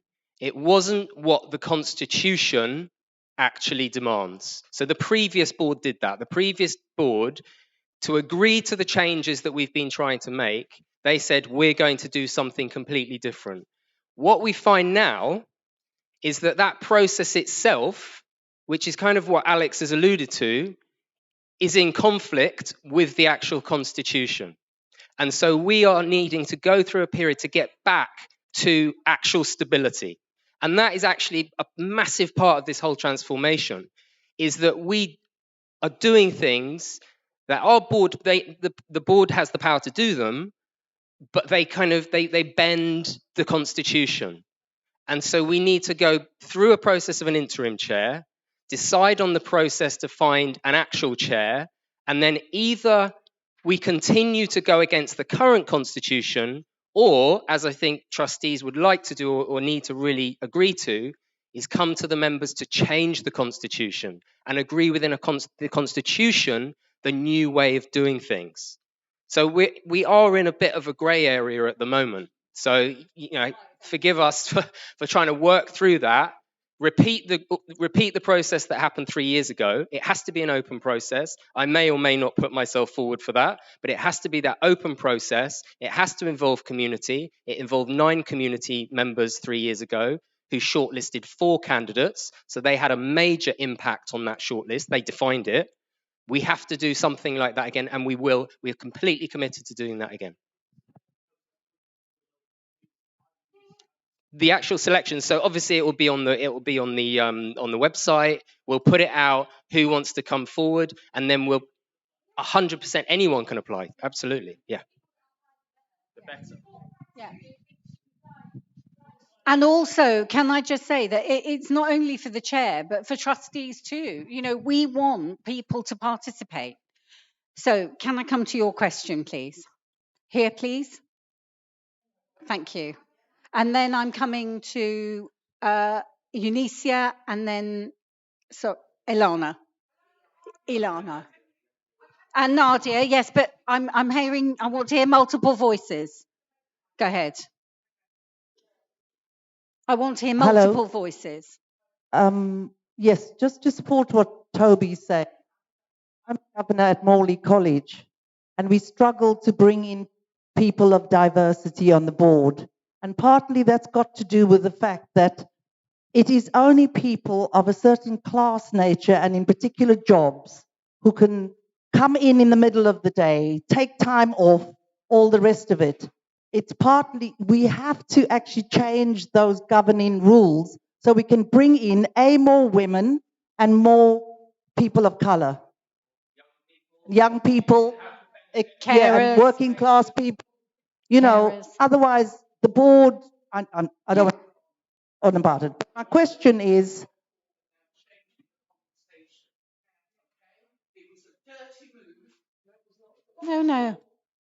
No. It's not. Always was. No,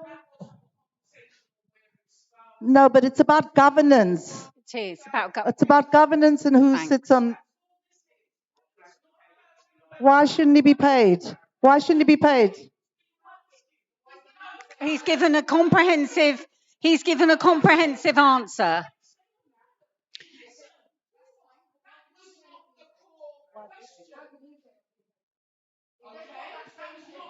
Yeah. Precisely. Why is the new chair not being paid? Precisely. Exactly. Precisely. This is the point. I agree. This is the point. This is the point. This is the point. This is the point. And this is when I go back. This is when I go back to the Constitution. As it stands, the Constitution is explicit that trustees are not paid. That trustees are not paid. That's the point.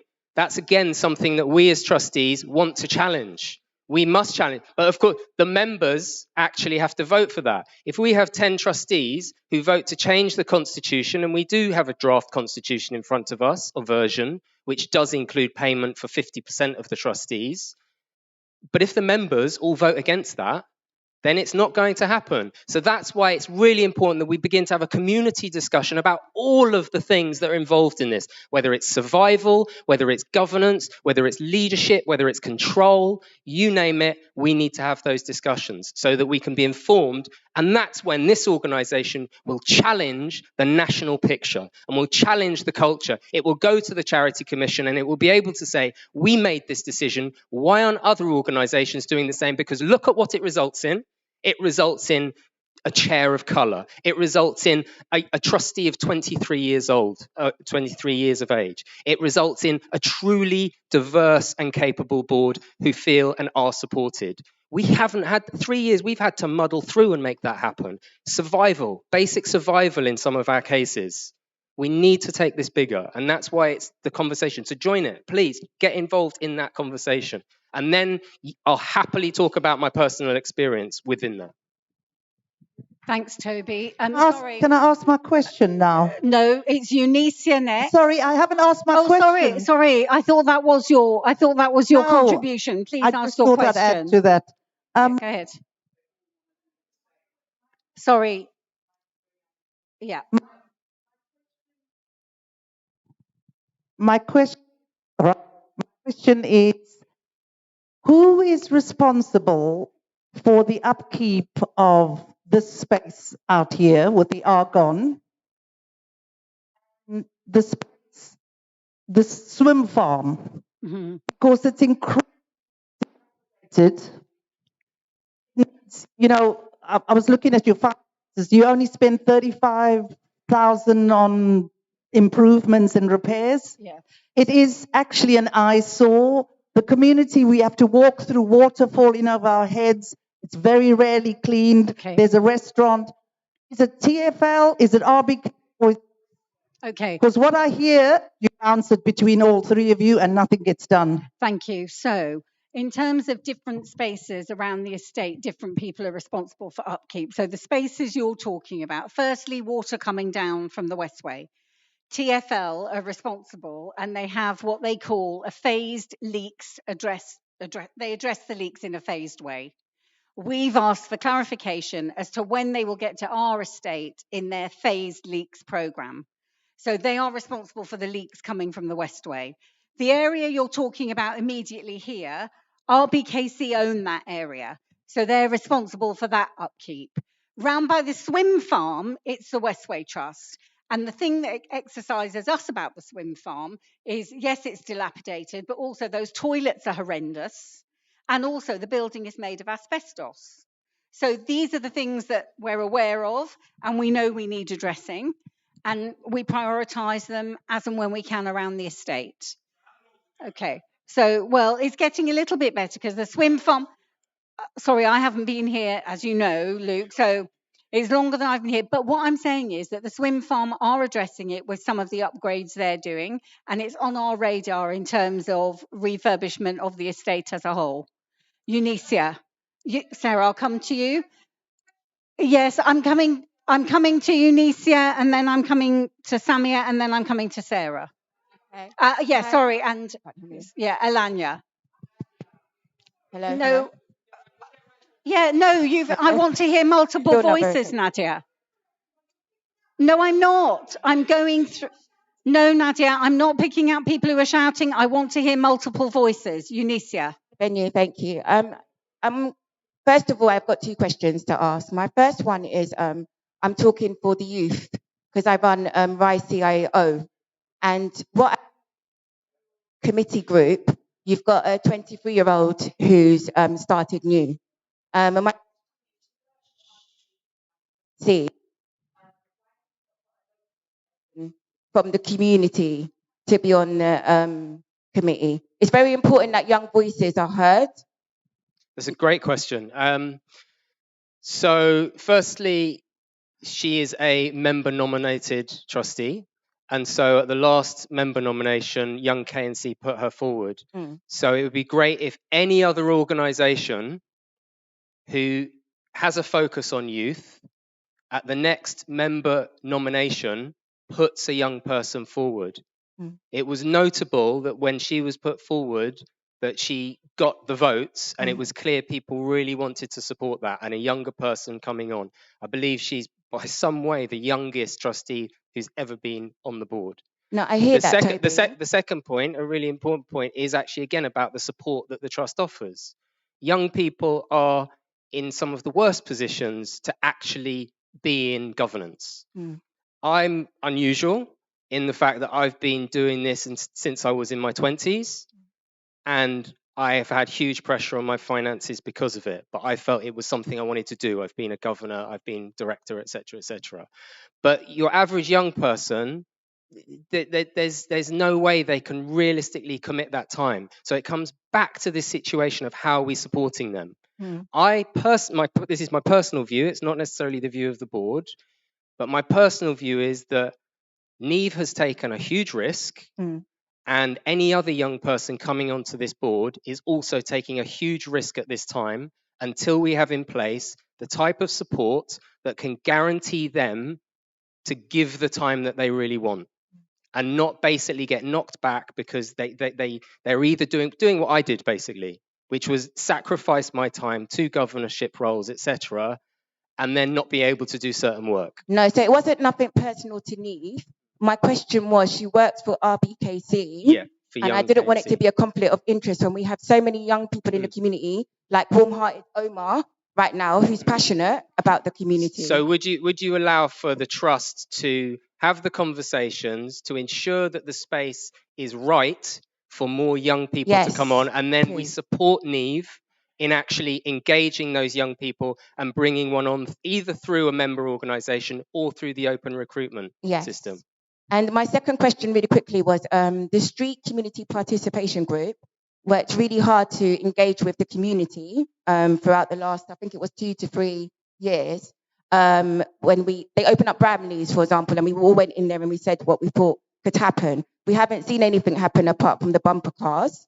And also, I wanted to know, I'm talking now for Masters, if you don't mind, what's happening with the Hope Gardens? Because there's so many plans that the community are trying to back, but we can't see anything happening. So what are the next plans? Because there's concerned deadlines of that things are not being met at the moment. Okay, so as we know, Bramley's at the moment still has issues. So the complete front bit of Bramley's is asbestos. and it also has no thermal insulation, so those things need addressing. There was a leak in the roof, which was fixed, but it's come back again, so we need to fix that leak. We managed to get the whole place painted. We managed to get rid of any of the dangerous elements, like the sort of ripped up lino, the front desk which was splintered. There were metal studs coming out of the floor. So we managed to get all that done. But you're right, Luke. We have to get the asbestos done. Well, that's in a redevelopment phase. We have to address that when we redevelop it. Well, it's not as simple as that, and it's also hugely costly. So we have to phase our development. So that's the Bramley situation, and it was one that came up in open questions as well. The second question you asked was about Hope Garden, and Marcia's sitting next to you. She may well wish to give an update about Hope Garden, but Trees for Grenfell and Just Solutions 1, 2, 3 are driving that project. And, she may wish to give an update, she may not. But what the Trust is doing is trying to bring all the architects together who are working in that area. And there are 4 or 5 projects in that area, including Latimer Church, etc. And what we're trying to do is get some kind of alignment so that we can operate like a sort of collective, so that we can then say, okay, which of these developments needs support and resource to go forward first? And Stableway is on our development plan, Luke, yes. But, I'm addressing Hope Garden first. So that's what we're trying to do in order to move forward as a collective on Hope Garden. Yes, your question, please. No, this lady first, then Samia, then Sarah, and then Nadia. Go ahead. I'm interested in going back, but it does actually follow on quite nicely from the discussion about properties. Yeah, go ahead.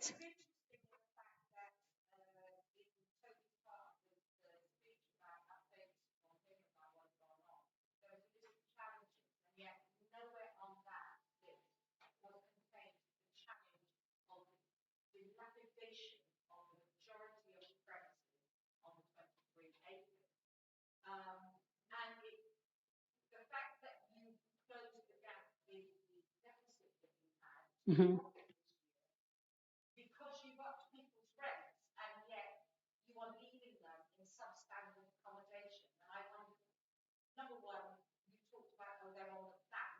What I hope you say here, how long is that plan going to be? Mm-hmm. I'm going to wait 4 years for my plan. Exactly. Mm-hmm.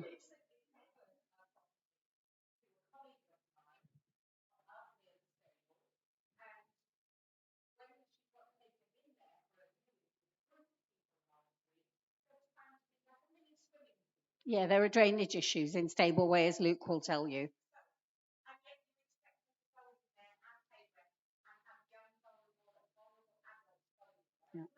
No, I don't expect. Sorry, go ahead. Yeah.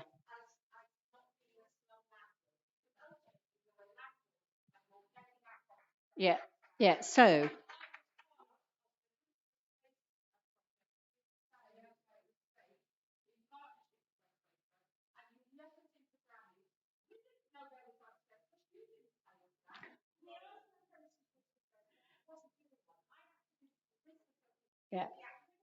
Yeah.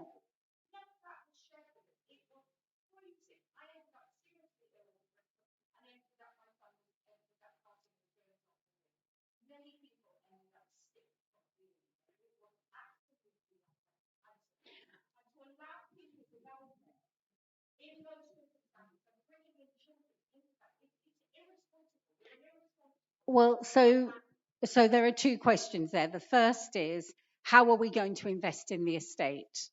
And the only way we can invest in the estate is in stages, because for years the estate has been probably left in what in the property world terms it is managed decline. and the trustees have decided we're not going to have managed decline because this is a valuable asset for the community. So we have to have staged development. Sometimes when we have a refurbishment plan, and the estate plan will go to the board for discussion. But what I want to say to you about Bramley's is some people, and also the stable way, some people say to us, give us a space, any space. Space is the prime thing. No, I understand. I totally understand. And sometimes, actually, I think that particular drainage issue you're talking about was partially solved, but clearly not wholly solved. So we don't. Yeah. Go ahead, Luke. Yeah. So fix that too.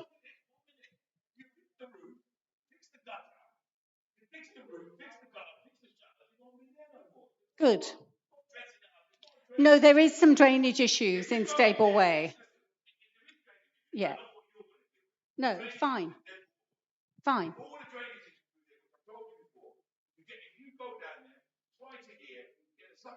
Yes. No. You've said to me, I've heard what you've said about the pump. No. Go ahead. Mm-hmm.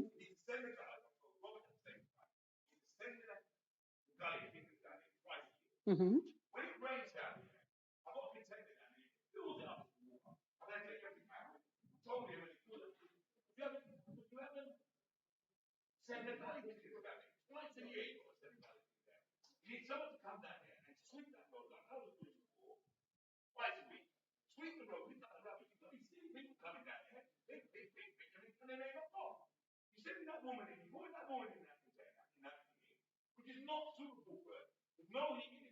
Mm-hmm. Mm-hmm. Mm-hmm. No. Let Luke finish because he wants to.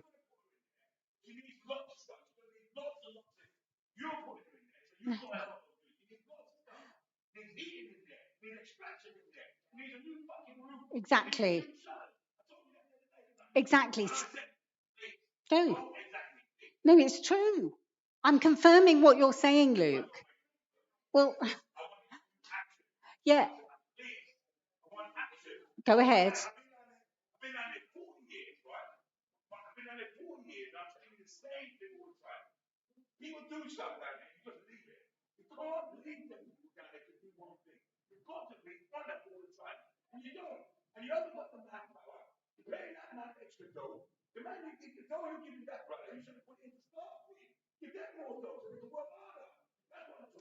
Thank you, Luke.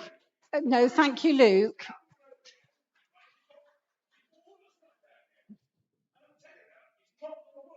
Yeah. No, excuse me. Don't put Paprika on the spot.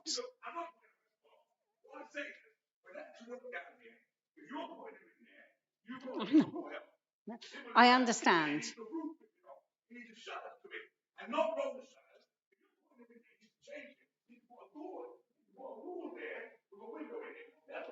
So what we've got to decide with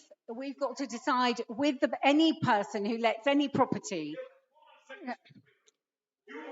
No, wait a minute, Luke. Let me speak now. Let me speak now, please. No. Yeah. I understand. No, I'm.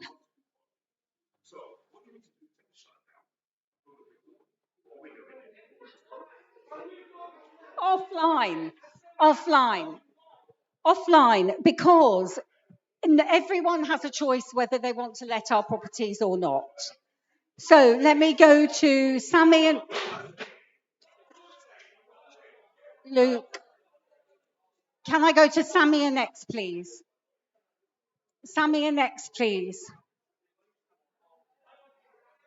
Calm down, Luke.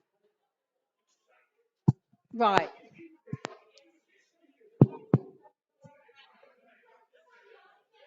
Yeah. Thank you. Hello. Right. This is all right. This is a Samia, comment. go ahead. The comment / questions, not from me as an individual. Yeah. But as a member organisation, the member organisation is Bromley House Tenants and Residents Association. I apologise, it's slightly longer than I anticipated, but that's for the purpose of having this in a minute of the AGM. I'm sorry, Samia.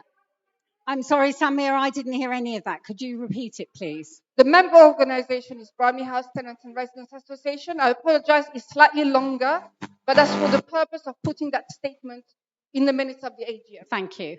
So, we Bromley House Tenants and Residents Associations and Westway Trust are committed members to support empowerment, leadership in our community, and innovative people-centered ways of working and delivering much-needed services. In the last 5 years, we demonstrated our commitment not only to our residents, but to all our neighbours in North Kensington. Let it be on record that we as members and as democratically constituted residents' association will hold Grenfell forever in our hearts and ensure that any legacy from this tragedy is inclusive of all, irrespective of their postcode, affiliation, or status. That any legacy does not betray the memory of those who lost their lives. Let it be on record that we, Bromley House Tenants and Residents Association, will wholeheartedly support the work to create a legacy in the name of Omar El Baghdadi, who's a bereaved family member who lost his life aged 16 in September. We will support the legacy in his name, a true inspiration to children and young people in Bromley House and in our community. Let it be on record that we, Bromley House CRA, feel that it is our responsibility as well as our moral duty to create positive change in our community, to support the growth of neighbours in our community and create opportunities for all. It is with such determination and commitment that we ask you the following question. How can you, Westway Trust, support members like ourselves and other resident-led groups to contribute to the growth and change at Westway Trust? This is a question of importance, a question of governance. As a member-led organisation which is changing at a fast pace, do not leave us members behind. We have a role to play, and we would like to see some innovative ways to allow more concrete contribution. And for membership, landlord, a social landlord, to be a member as on the same level as us residents, it doesn't work. So you need to review that membership. It needs to be led by resident-led organization and this community. Thank you. Thank you. Thank you, Samia, for a great question. I've connected with quite a few residents' associations over the past few years, and I completely agree that RAs, there need to be more RAs as members for a start. The next thing I would say about what RAs can do to support the trust or be beneficiaries to the trust is I would put that back to you. I would put that back to you as RAs. I would say, what do you need to support you to come together, to have those conversations, and then make those claims and make those demands of the trust and actually move forward together? I don't think it's for us as the trust to simply say, well, this is what, I mean, we could, absolutely, we could say, well, there are these things, for instance, that members do. It would be good if we got a bit more interaction, for instance, with member nominations for trustees. It would be great if every time one of those came up, we had at least 10 people coming forward instead of struggling to get 5. So that would be one immediate thing. But I really would like to kind of offer it back to you and see how can we support you to come together more. Yes.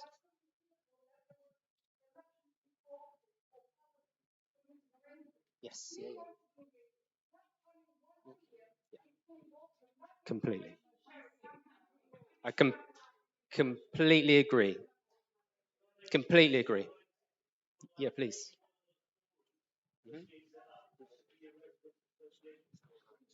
Absolutely. You know, absolutely. Yeah, we have to create the platforms for residents to actually come together, and that's where Westway Trust. That's what it is. It's your asset, so it can be your platform. If you then need a room, then we can provide that room.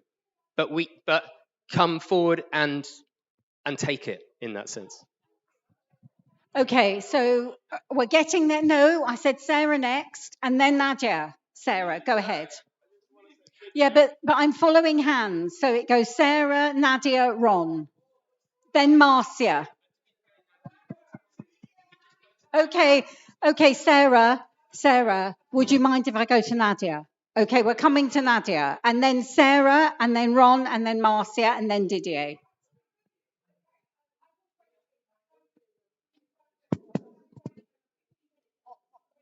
Go ahead. Go ahead. And you are. Go ahead. Yeah.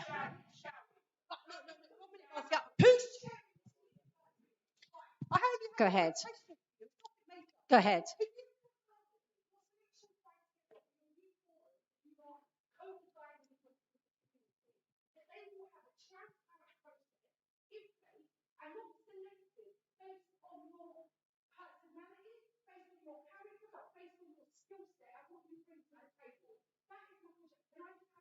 Yeah, so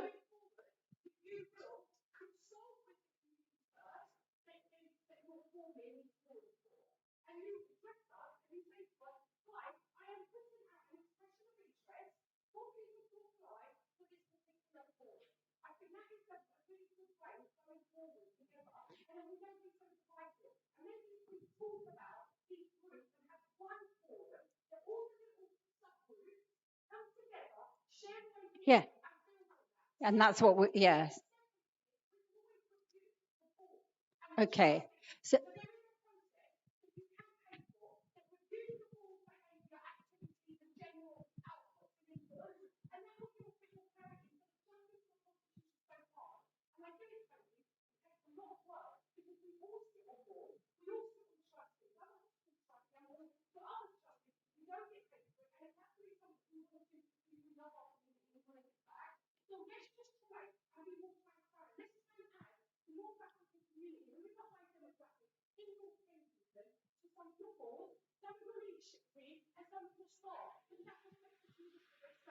thanks, Nadia.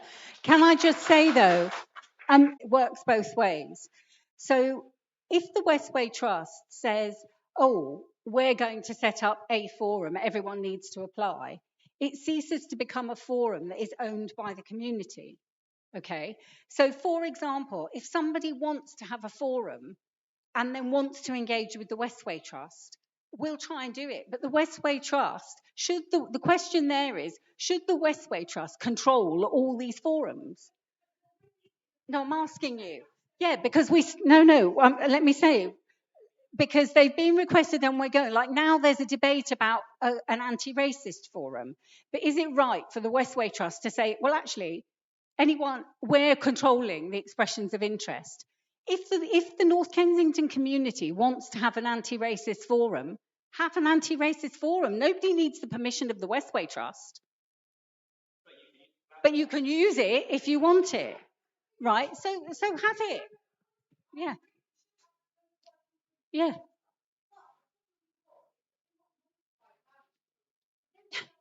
Yeah. No. Yeah. Yeah. Yeah. Yeah. Yeah. Great. Yeah, we'll take that away with us, Nadia, and we'll do it. We'll take that away and do it. And then let's get those forums organising themselves, so self-organising, rather than the Westway Trust having any control. Okay, thank you. So can I go to Sarah next, and then Ron, and then Marcia, and then Didier? And then Hanan. And then what we'll do is I'm going to go to the questions that were submitted in advance. Sarah, thank you for your patience.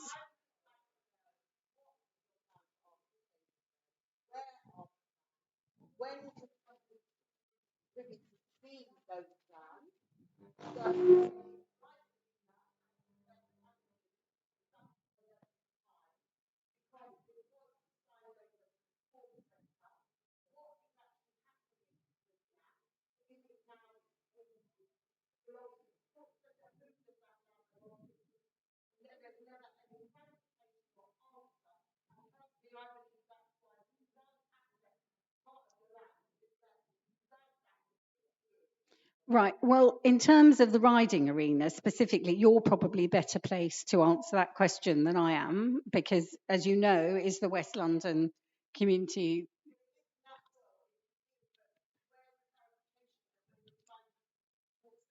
Yeah. Yeah. Go ahead. So yeah, I received the question, exactly that question for you. We haven't. Yeah. Yeah. No, completely. At the moment we don't have a clear answer on that. Obviously, that decision will have been made before our time, and so we need to go back through the minutes and we need to find the answer to that question. Like, when was, if it was, when was it? Right.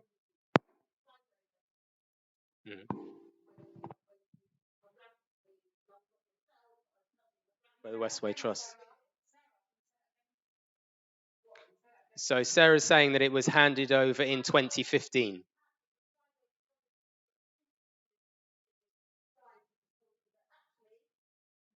Mm.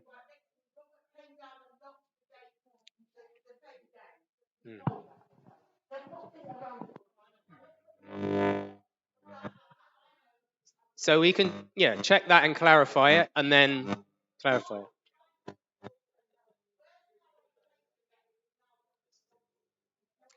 What's the practical implication of that to the development that West London Riding Stables is trying to do?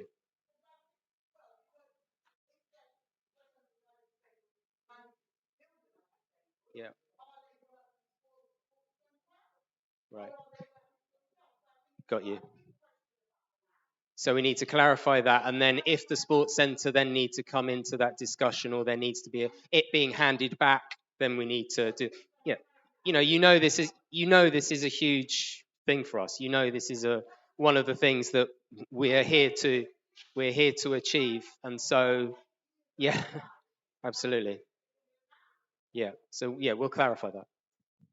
Thank you, Sarah, and I'll clarify the date as well if I can. Okay, so Samia, Ron. Ron? Very simple. I just want to thank the Westway for all the help and support they given me throughout the years. And recently, Tracy and Nick and all the other people. Ron, just wait for the microphone. Just wait for the microphone. Oh, okay. Thank you. I couldn't hear Ron because I'm getting feedback, but I think that was thank you to the Westway Trust for the support that we're giving you. Thank you to Tracy. Thank you to Nick. Thank you to Toby and Robert. Okay, thank you very much. Okay, can I come to Marcia next, please? Marcia.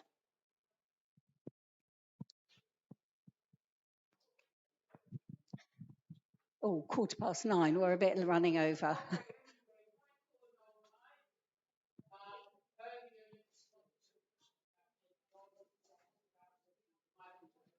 Mm. Mhm. Mhm.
Rather than that, now the conversation can go to the national board of paying for trustees.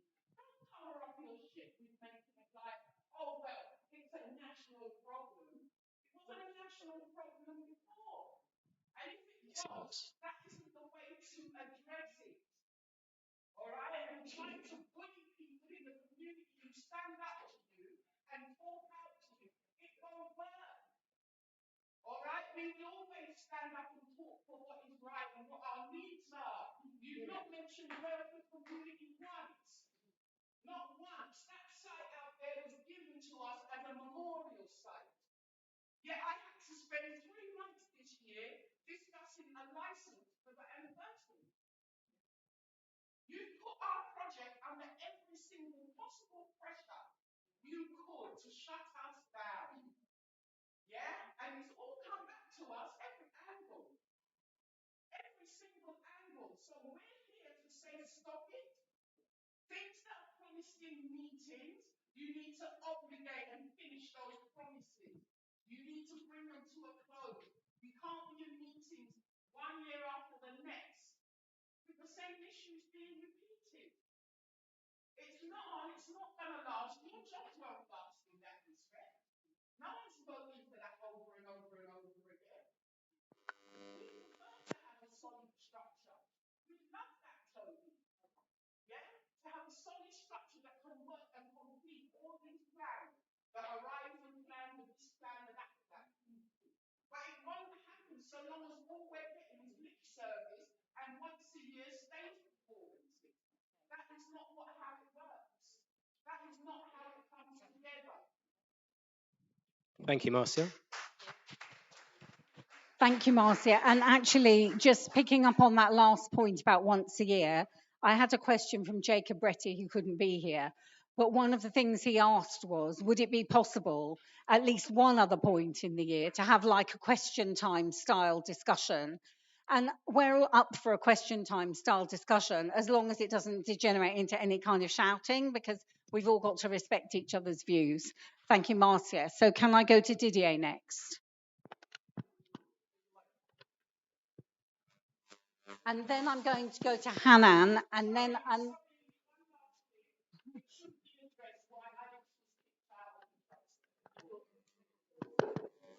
we can come back to that. Can I hear from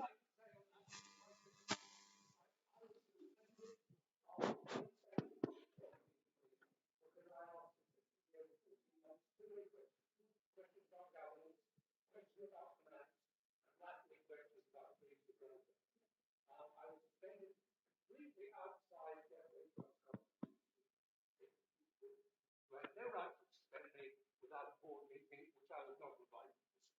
Right?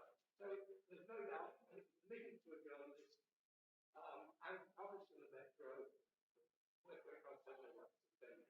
Secondly, an investigation was conducted subsequently without my knowledge, right? And which there are all sorts of stuff on kindly sent me the paperwork, so I was able to read it, but I didn't get it until September.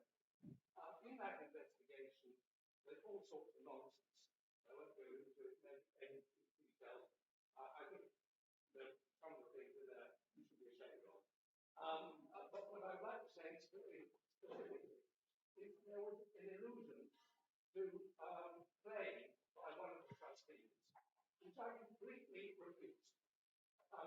The Westway Trust had the goal displayed within its board, within its staff, and then publicly, allusions by one of the trustees, which are completely false. I would like to ask you a simple question: is Westway Trust a show? Do you want to take that? So just to clarify, Alex, you were suspended for verbally abusing another trustee in a meeting, and that am I able to respond? I'm not able to. Can we listen to him, please? Because I've got my question as well. Otherwise, it's gonna be like a ping-pong game. We don't want to get into that. Few people have been talking more than 10 times. Are we just stupid looking at you? We have to speak as well. So give us a chance as well, please. You have talked a lot of time. Give me a chance to ask my question. They might come back to your question later on, please. Okay, thank you, Didier. Yeah, thank you. No problem. Please sit down, please. Could I respond to the point and then we'll come straight to you? Okay. So yeah, so just to clarify, your suspension was not for asking difficult questions. It was for verbally abusing another trustee. Something that thankfully has not happened, certainly in my 3 years on the board. And as far as I'm aware, it hasn't happened at any other point in the trust's history. It was crossing the line. It was also, frustration or not, there are some behaviors at the board that just can't be accepted. It was not only for once the board came together, it was understood that there were other issues that had taken place.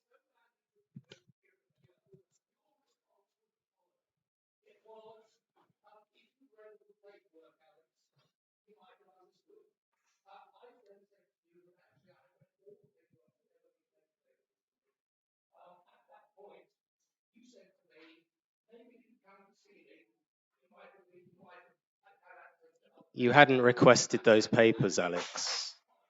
You had not requested those papers.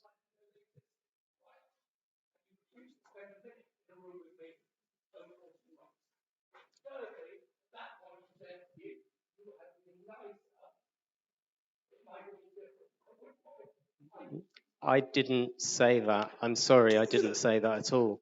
Thank you. I'm afraid it wasn't, and there were witnesses to that event, and that was not said. That is not what I said. Okay, thank you. Can I ask? Thank you, Alex. Yeah. Thank you, Toby. Please, yes, Didier. Yeah, I beg your attention, please, because I'm going to be speaking in a broken English, so I need your attention. The first thing my mom and dad told me, that if you don't know how to say thank you, you will never say sorry, even if you are doing things wrongly. I can see everyone here with a telephone.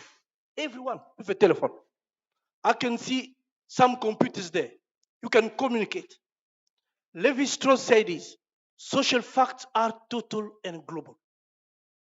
All the telephone you have here is because my mom, my sisters, my aunties has been raped in Congo. You know it. So when those people come here, because you don't know what we're going through, they ask you to rape your mom, they ask you father to rape your wife, they ask you sister to rape. So that's what is going on in my country, just because they want to get Colton to make the telephone you have here. And when those people come in, they escape the conflict zone, they come here. We get support from an organization like Westway Trust.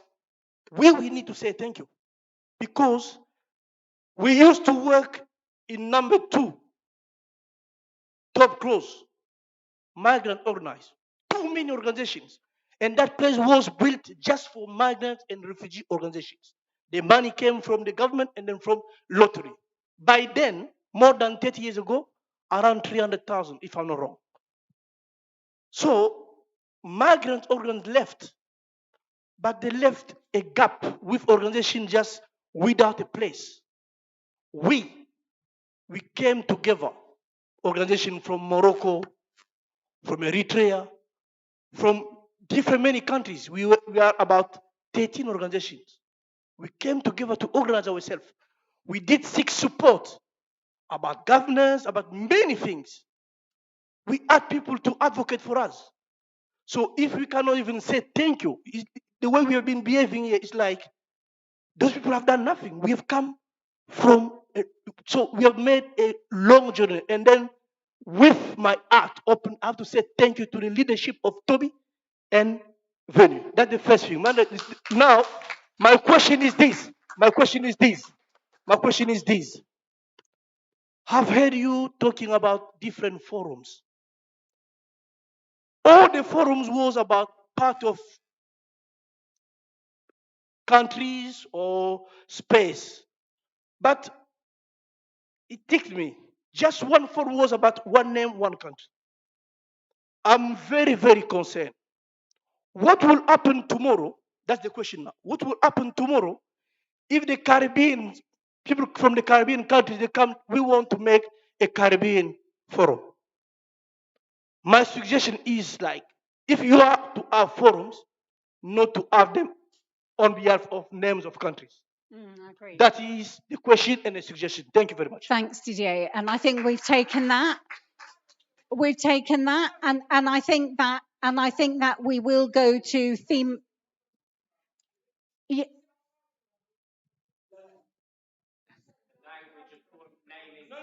Naming forums. Be careful. No, I'm trying to say this. Don't get me wrong. They did write some forums. Yeah. There were some forums from Central Africa, Western Africa, blah blah blah. And then there was a forum, just one forum with a name of a country, Moroccan forum. So my fear is if we have to set forums on behalf of countries, it might be divisive in the community. Yeah, thank you. So that's why I say we better make it like in terms of theme or topics, and that will work, and not on behalf of names of countries. That was my point. Thank you, I don't know Didier. if it makes sense now. So what Didier is advocating for there is themes. So, okay, I'm going to go to Hanan, and then what I'm going to do is, I know it's, then what I said I was going to do and what I am going to do is I'm going to go through the public questions that were sent in advance, and then I will come to Paprika. So Hanan, over to you. Okay.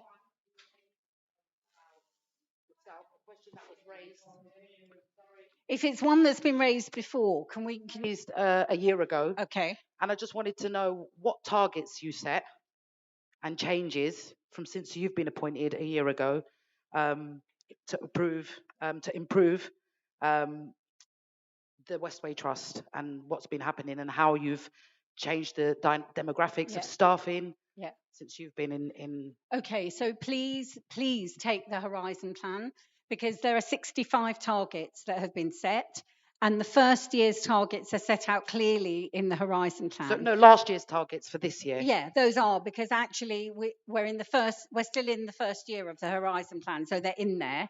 Okay. But what I would also say is there are also additional targets which are in our IIP report, which is our Investors in People report.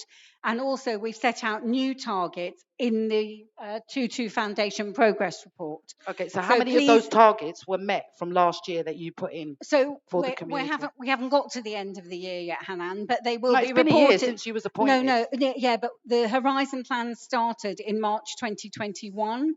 But March 2020. I don't want to know about March 2021. It's when you started and you had the AGM meeting, we asked you what you would be doing to make change in Westway. And so it's set out in there. And when a year has passed. No, it hasn't passed. It has passed. No, it's a year has passed since I was appointed. That's right. But the targets that were agreed for me are in the Horizon Plan, and we will report back on them in a year's time from when they were set. Okay. So the board gets that report, and then you will get it as part of the AGM. Okay. So what's your second question? The second question is around Swinbrook Estate residents. Swinbrook Estate. That's right. Right, go ahead. My mother, we yes, grew up on that estate. Just wanted to know about the subterranean. Is that reopening? Is that your question? No, because I've got quite a few when it comes to Swinbrook Estate. Well, can you limit it to one before I go to the public questions? So Subterranea, currently, we've taken possession of that property for non-payment of rent. So at the moment, it has to sit there whilst we resolve that legal issue. Okay. Okay, so... But also, we just ask about the other facilities that have closed in the area? Yeah, so... And obviously, with Swinbrook Estate being one of the most deprived estates in the UK, what support has Westway Trust given or offered to those members, especially when you've taken away Acklam? Well, for us growing up, we had Acklam, we had so much services, the skate park, everything has been, obviously there's a payment to everything. So what has been subsidised in addition to obviously the football, which is the only thing that we see that Westway is doing. But when it comes to the skate park and Swinbrook Estate residents, what is actually being subsidised? Subsidised for them. So what I will commit to doing is providing you those people who've had a rent concession or a rent subsidy. I will do that, and it will be circulated. But what I want to do now, sorry, so I'm going to move on to the public questions because I can't go through every property on the estate. So let me go through the public questions first, and then if you want to, you can come back. But I don't feel like you answered the question of what you're actually doing for the residents of Swinbrook Estate. Yeah, I said to you I would take your question, but I needed to go through the public questions, and then we'll come back. Everybody else has had their questions answered. No, answered. they haven't. There are people They've had their questions answered, so why can't I get my question answered before you move so on to what those are we other doing for the questions? residents of the What are you Swinbrook doing? Estate? We're Yeah. doing all our community programs are for everybody. Well, you've shut down quite a lot of establishment and then generated rent income from it. So how is that beneficial to the From the Swinbrook Estate? From the Acklam, from the CAB, from lots of places that used to be. So the steel pan area used to be for the community. Yeah. You're now leasing that out and generating income from it. So what I've said to you is all those everyone who has received a rent subsidy or rent concession, we can commit to sharing that information. But it's not about sharing information. It's about that subsidy that you're talking about and the income that's come out. How is that being? Well, it goes into our put back into the community or for the residents of Swinbrook Estate and wider. Are you asking here that when work is done, that we find a way to be clear about how that work is affecting specific estates? Not just in generation. Just generationally, because yeah. Mm-hmm.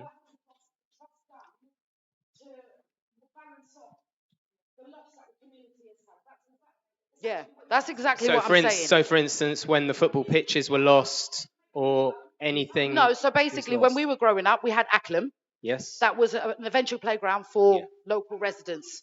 Yeah. We also had the steel pan that we used to go and learn steel pan there. All of those things have been removed from us and been replaced with businesses that then provide you with an income.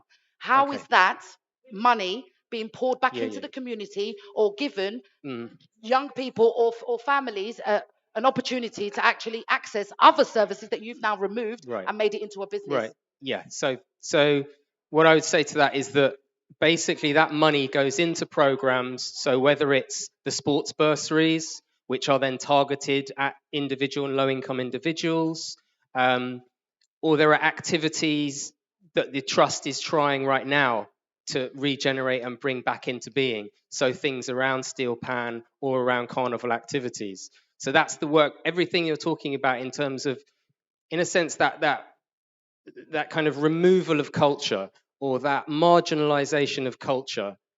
The whole point of the process, the transformation, is to try to bring that back and try to get to those things. But the question is, if you're going to look at specifics, I think you'd have to look at the specifics of the report, the specifics of each of the teams. So, for instance, whether it's the learning team, whether it's the property team, whether it's the things that happen at the sports centre, and exactly what you've said. How do they address that cultural, that went wrong and what went missing? So, for instance, where the sports pitches are gone, we know that there are 15, 20 sports pitches at the other end of the estate now. How are those targeting the members of Swinbrook to make sure that they're starting to get that use of football pitches back? And it's those sorts of things, but it's in the detail of the work basically that the trust does. I can't tell you and just list all of those things, but I think that that's a question that does need to come into the trust. And we need to look into the learning, as I say, learning, sports, and it's something we need to go to everyone active and educate them about actually the losses specifically in somewhere like Swinbrook and how they can actually address that in their sports bursaries. So it's information that we need to include. So I'd say it is happening, but yeah, there's work to be done maybe to make that connection that this is why this is happening. Also, I just see lots of services are being cut back. So even the ESOL, there's been a cutback in the ESOL, learning ESOL. And Westway say that they're going to do a bit more to try and engage with the demographics of the community, especially with people who don't have English as a first language. Yeah. So when you talk about putting things on websites, yeah, those people who don't go on websites or are not digitally connected do not see anything that Westway is going to do. So how are they benefiting from what Westway is doing? So where is Westway's outreach? That really is an outreach and communications issue. That's right. Okay, so we'll take that. May I go through these questions? I'm not going to cover a question that we've already had a discussion about. So I'm only going.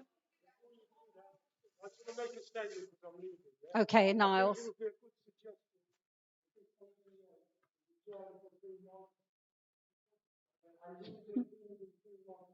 Well, Niles, what I.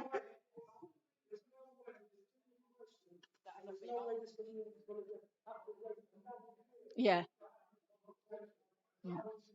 Hmm. So, yeah, excuse me, Niles, you may not have heard, but Jacob Retty made a suggestion that these meetings happen more often. Yeah, but I did commit to that. So no, I don't want to adjourn this meeting because there are people who still have questions, and we also have to address the public questions. Yeah, thank you. Thank you. We will gather again. We will gather again before another year. We have committed to that. Can we just get Sakina to just be able to ask this one question? So hello. What I said I would.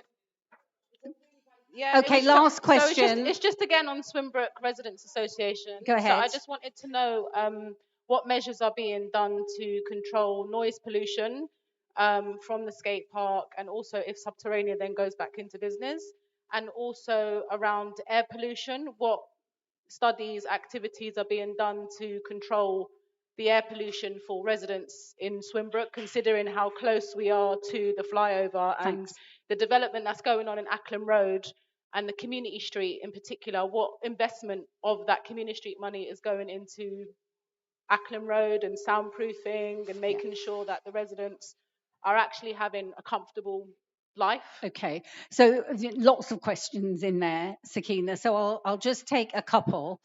The plans for Community Street just happen to be in the back of Appendix 1 in the progress report. So you can see how Community Street funds are being deployed.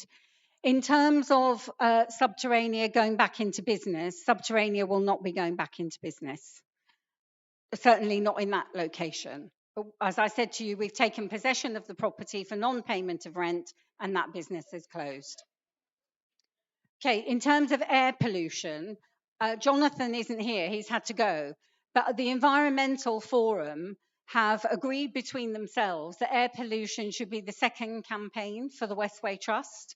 So they're making that recommendation to the board that air pollution is the second campaign for the Westway Trust. Many of you will know that we've got resources for 2 campaigns. And so that will go to the board, hopefully for agreement or discussion at the next board meeting. Okay, and then if anyone is interested in air pollution or joining the forum, please let us know, because that forum already has 22 members. We would like more. So I'm going to go through these questions now, and then I'm coming to Paprika. So, and as I say, I'm not repeating questions that have been asked before. So the first question here is, noting the desire to leave open the... Oh no, we've had that one. Is there any chance Portobello Summer Festival can be held in June or July when the supplementary school children are still studying? The answer is the last Portobello Summer Festival was held in 2019. In the years since, the focus has been on supporting community organisations to stage their own events and celebrations rather than delivering events directly. Last year, our Celebrations and Events Grants programme supported 27 local organisations with in excess of £50,000 in direct funding, plus logistical support and plus planning support. Westway Trust does not take a curatorial role in those programmes. Right, the next question. What is the best way to optimise access to the Westway Trust for North Kensington organisations for training and for them and their volunteers? In terms of training, we implement an adult education programme and creative training opportunities. We've also done a business development course and are training some of the market traders. We're open to developing new courses in the years to come, providing there is sufficient evidence of need. And if you have an idea, you can speak to Nick Doran, who's our head of community initiatives. I think he's at the back in case you don't know who he is. In terms of volunteering, this is a bit ad hoc at the Trust at the moment. You'll see from our Horizon plan that we're implementing a new plan supported by a new policy. What we hope is that people will want to volunteer to improve the estate and the Westway Trust effort on behalf of the community. In the meantime, we have a volunteer bank. So if you would like to volunteer, we're storing queries and details within this. You can email hr@westway.org. What plans have you got for the sports centre going forward? We've already said in terms of stable way, we're currently doing some surveys to determine the extent of the issues around the drainage and the substructure. We'll then engage with the council and with the community group to bring that place up to standard. In terms of the sports centre refurbishment, we need to build a fund over a number of years to ensure that when we do refurbish it, we have enough money. And at the moment, we're building the reserve. But in the coming year, we will get an expert steer on the level of funds we need to put aside so that we have enough when the time comes. Okay, the next one. After the findings of the Tutu report, how has the community benefited? So in the progress on implementing the recommendations and how the communities of North Kensington will benefit directly or indirectly, it's set out in the Tutu Foundation Progress Report. So please look at it. It's available at today's AGM. What is the Westway Trust mission statement going forward, and what are the values of the Westway Trust? So the mission statement of the Westway Trust is in the Horizon Plan. The values are in the Horizon Plan, but we have also got some A5 flyers there to show you what the values of the Trust are. And again, feedback is welcome. So please engage with those and tell us how those values speak to you. I would like to ask, so another question, I would like to ask for more lighting under the Westway. And at the moment, there was a homeless man sleeping by the storage area at the Wall of Truth. Is there anything that can be done about this? The answer is, we want to see the Maxilla Memorial space preserved, open and accessible for everyone in our community. We have monthly meetings with key community stakeholders and users of the space and follow a plan for improvement and maintenance. The rough sleepers in the area have received support from RBKC's Street Outreach and from the GLA Street Link programme. And at the moment, there is no rough sleeping in that space. In terms of the lighting, it is the responsibility of Transport for London, but we're also improving the lighting in the area through the Community Street programme. The second to last question. Does the Westway Trust have a plan to make provisions to facilitate pop-ups and businesses who wish to operate on short tenancies? And what is the plan, especially because if there are voids? Yes, the plans are when there is a void space that has enough time for use, that's not being refurbished for a tenant, for example, it will be advertised so that people can apply to use that space or used by our learning team if the period is very short. We have very limited voids, which is why there's such pressure on space. Right. And the last question. Please, can you explain why the 1.3 million awarded to green communal areas has not been used to keep up Honeybee, the play area Honeybee, which is in a disgraceful state? How have you spent the money? So the 1.3 million, I think this question Eva is referring to, is the Westway Trust contribution to the Community Street project. The money spent on that is targeted at 13 projects through the estate. They happen to be outlined in the progress report as Appendix 1. However, specifically in relation to Honeybee, we also believe that this needs significant refurbishment, along with Conkertree Park, which is next to the sports centre, and also Blossomdale. We've just allocated a small amount of money to tidy up Honeybee, and it's come through the GLA's Future Neighbourhood Fund. We want to apply to 3 more funds in the coming year for the environment so that we can ensure that some of the areas, including Honeybee, are brought back into use as soon as possible. These applications will be for materials, labour and design. So thank you very much for listening to those questions. Right, now, Paprika, can I come to your question? And then that will be the last question. Yeah, it's 10 o'clock.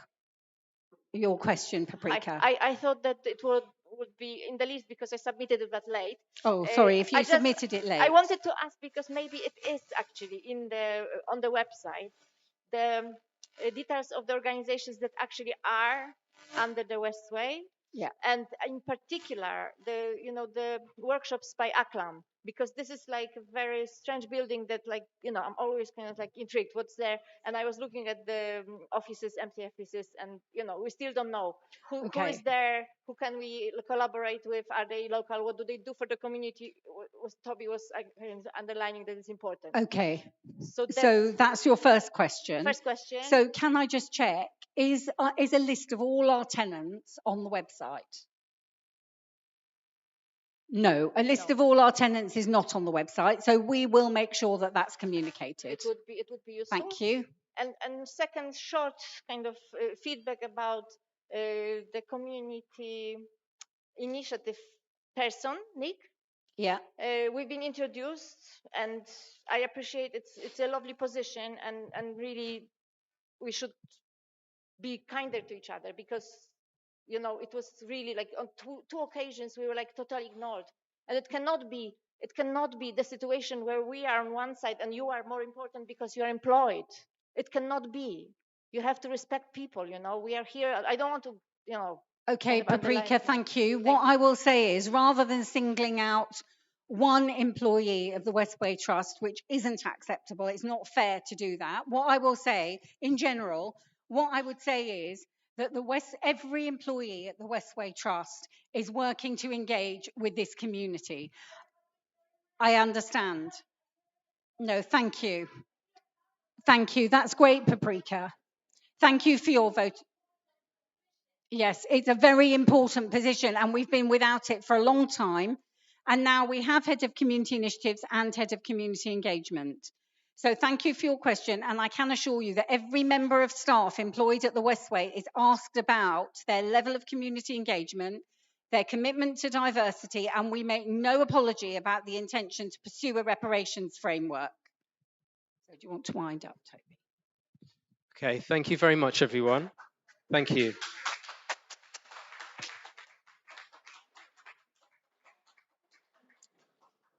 I'm just going to close this meeting now just by giving a sincere and heartfelt thanks from everybody, from all of our trustees, all of our staff, community. Kind of comes back to what Didier was speaking about, thanking each other, thanking all of us, community to trust, trust to community. We are all part of this community. So thank you to everyone. Thanks for the immense work that everybody puts into transforming this organization. And I look forward to, well, maybe being here again next year, but if not, somebody else being here who will also take this whole vision forward and support this organization as part of this community. Thank you very much.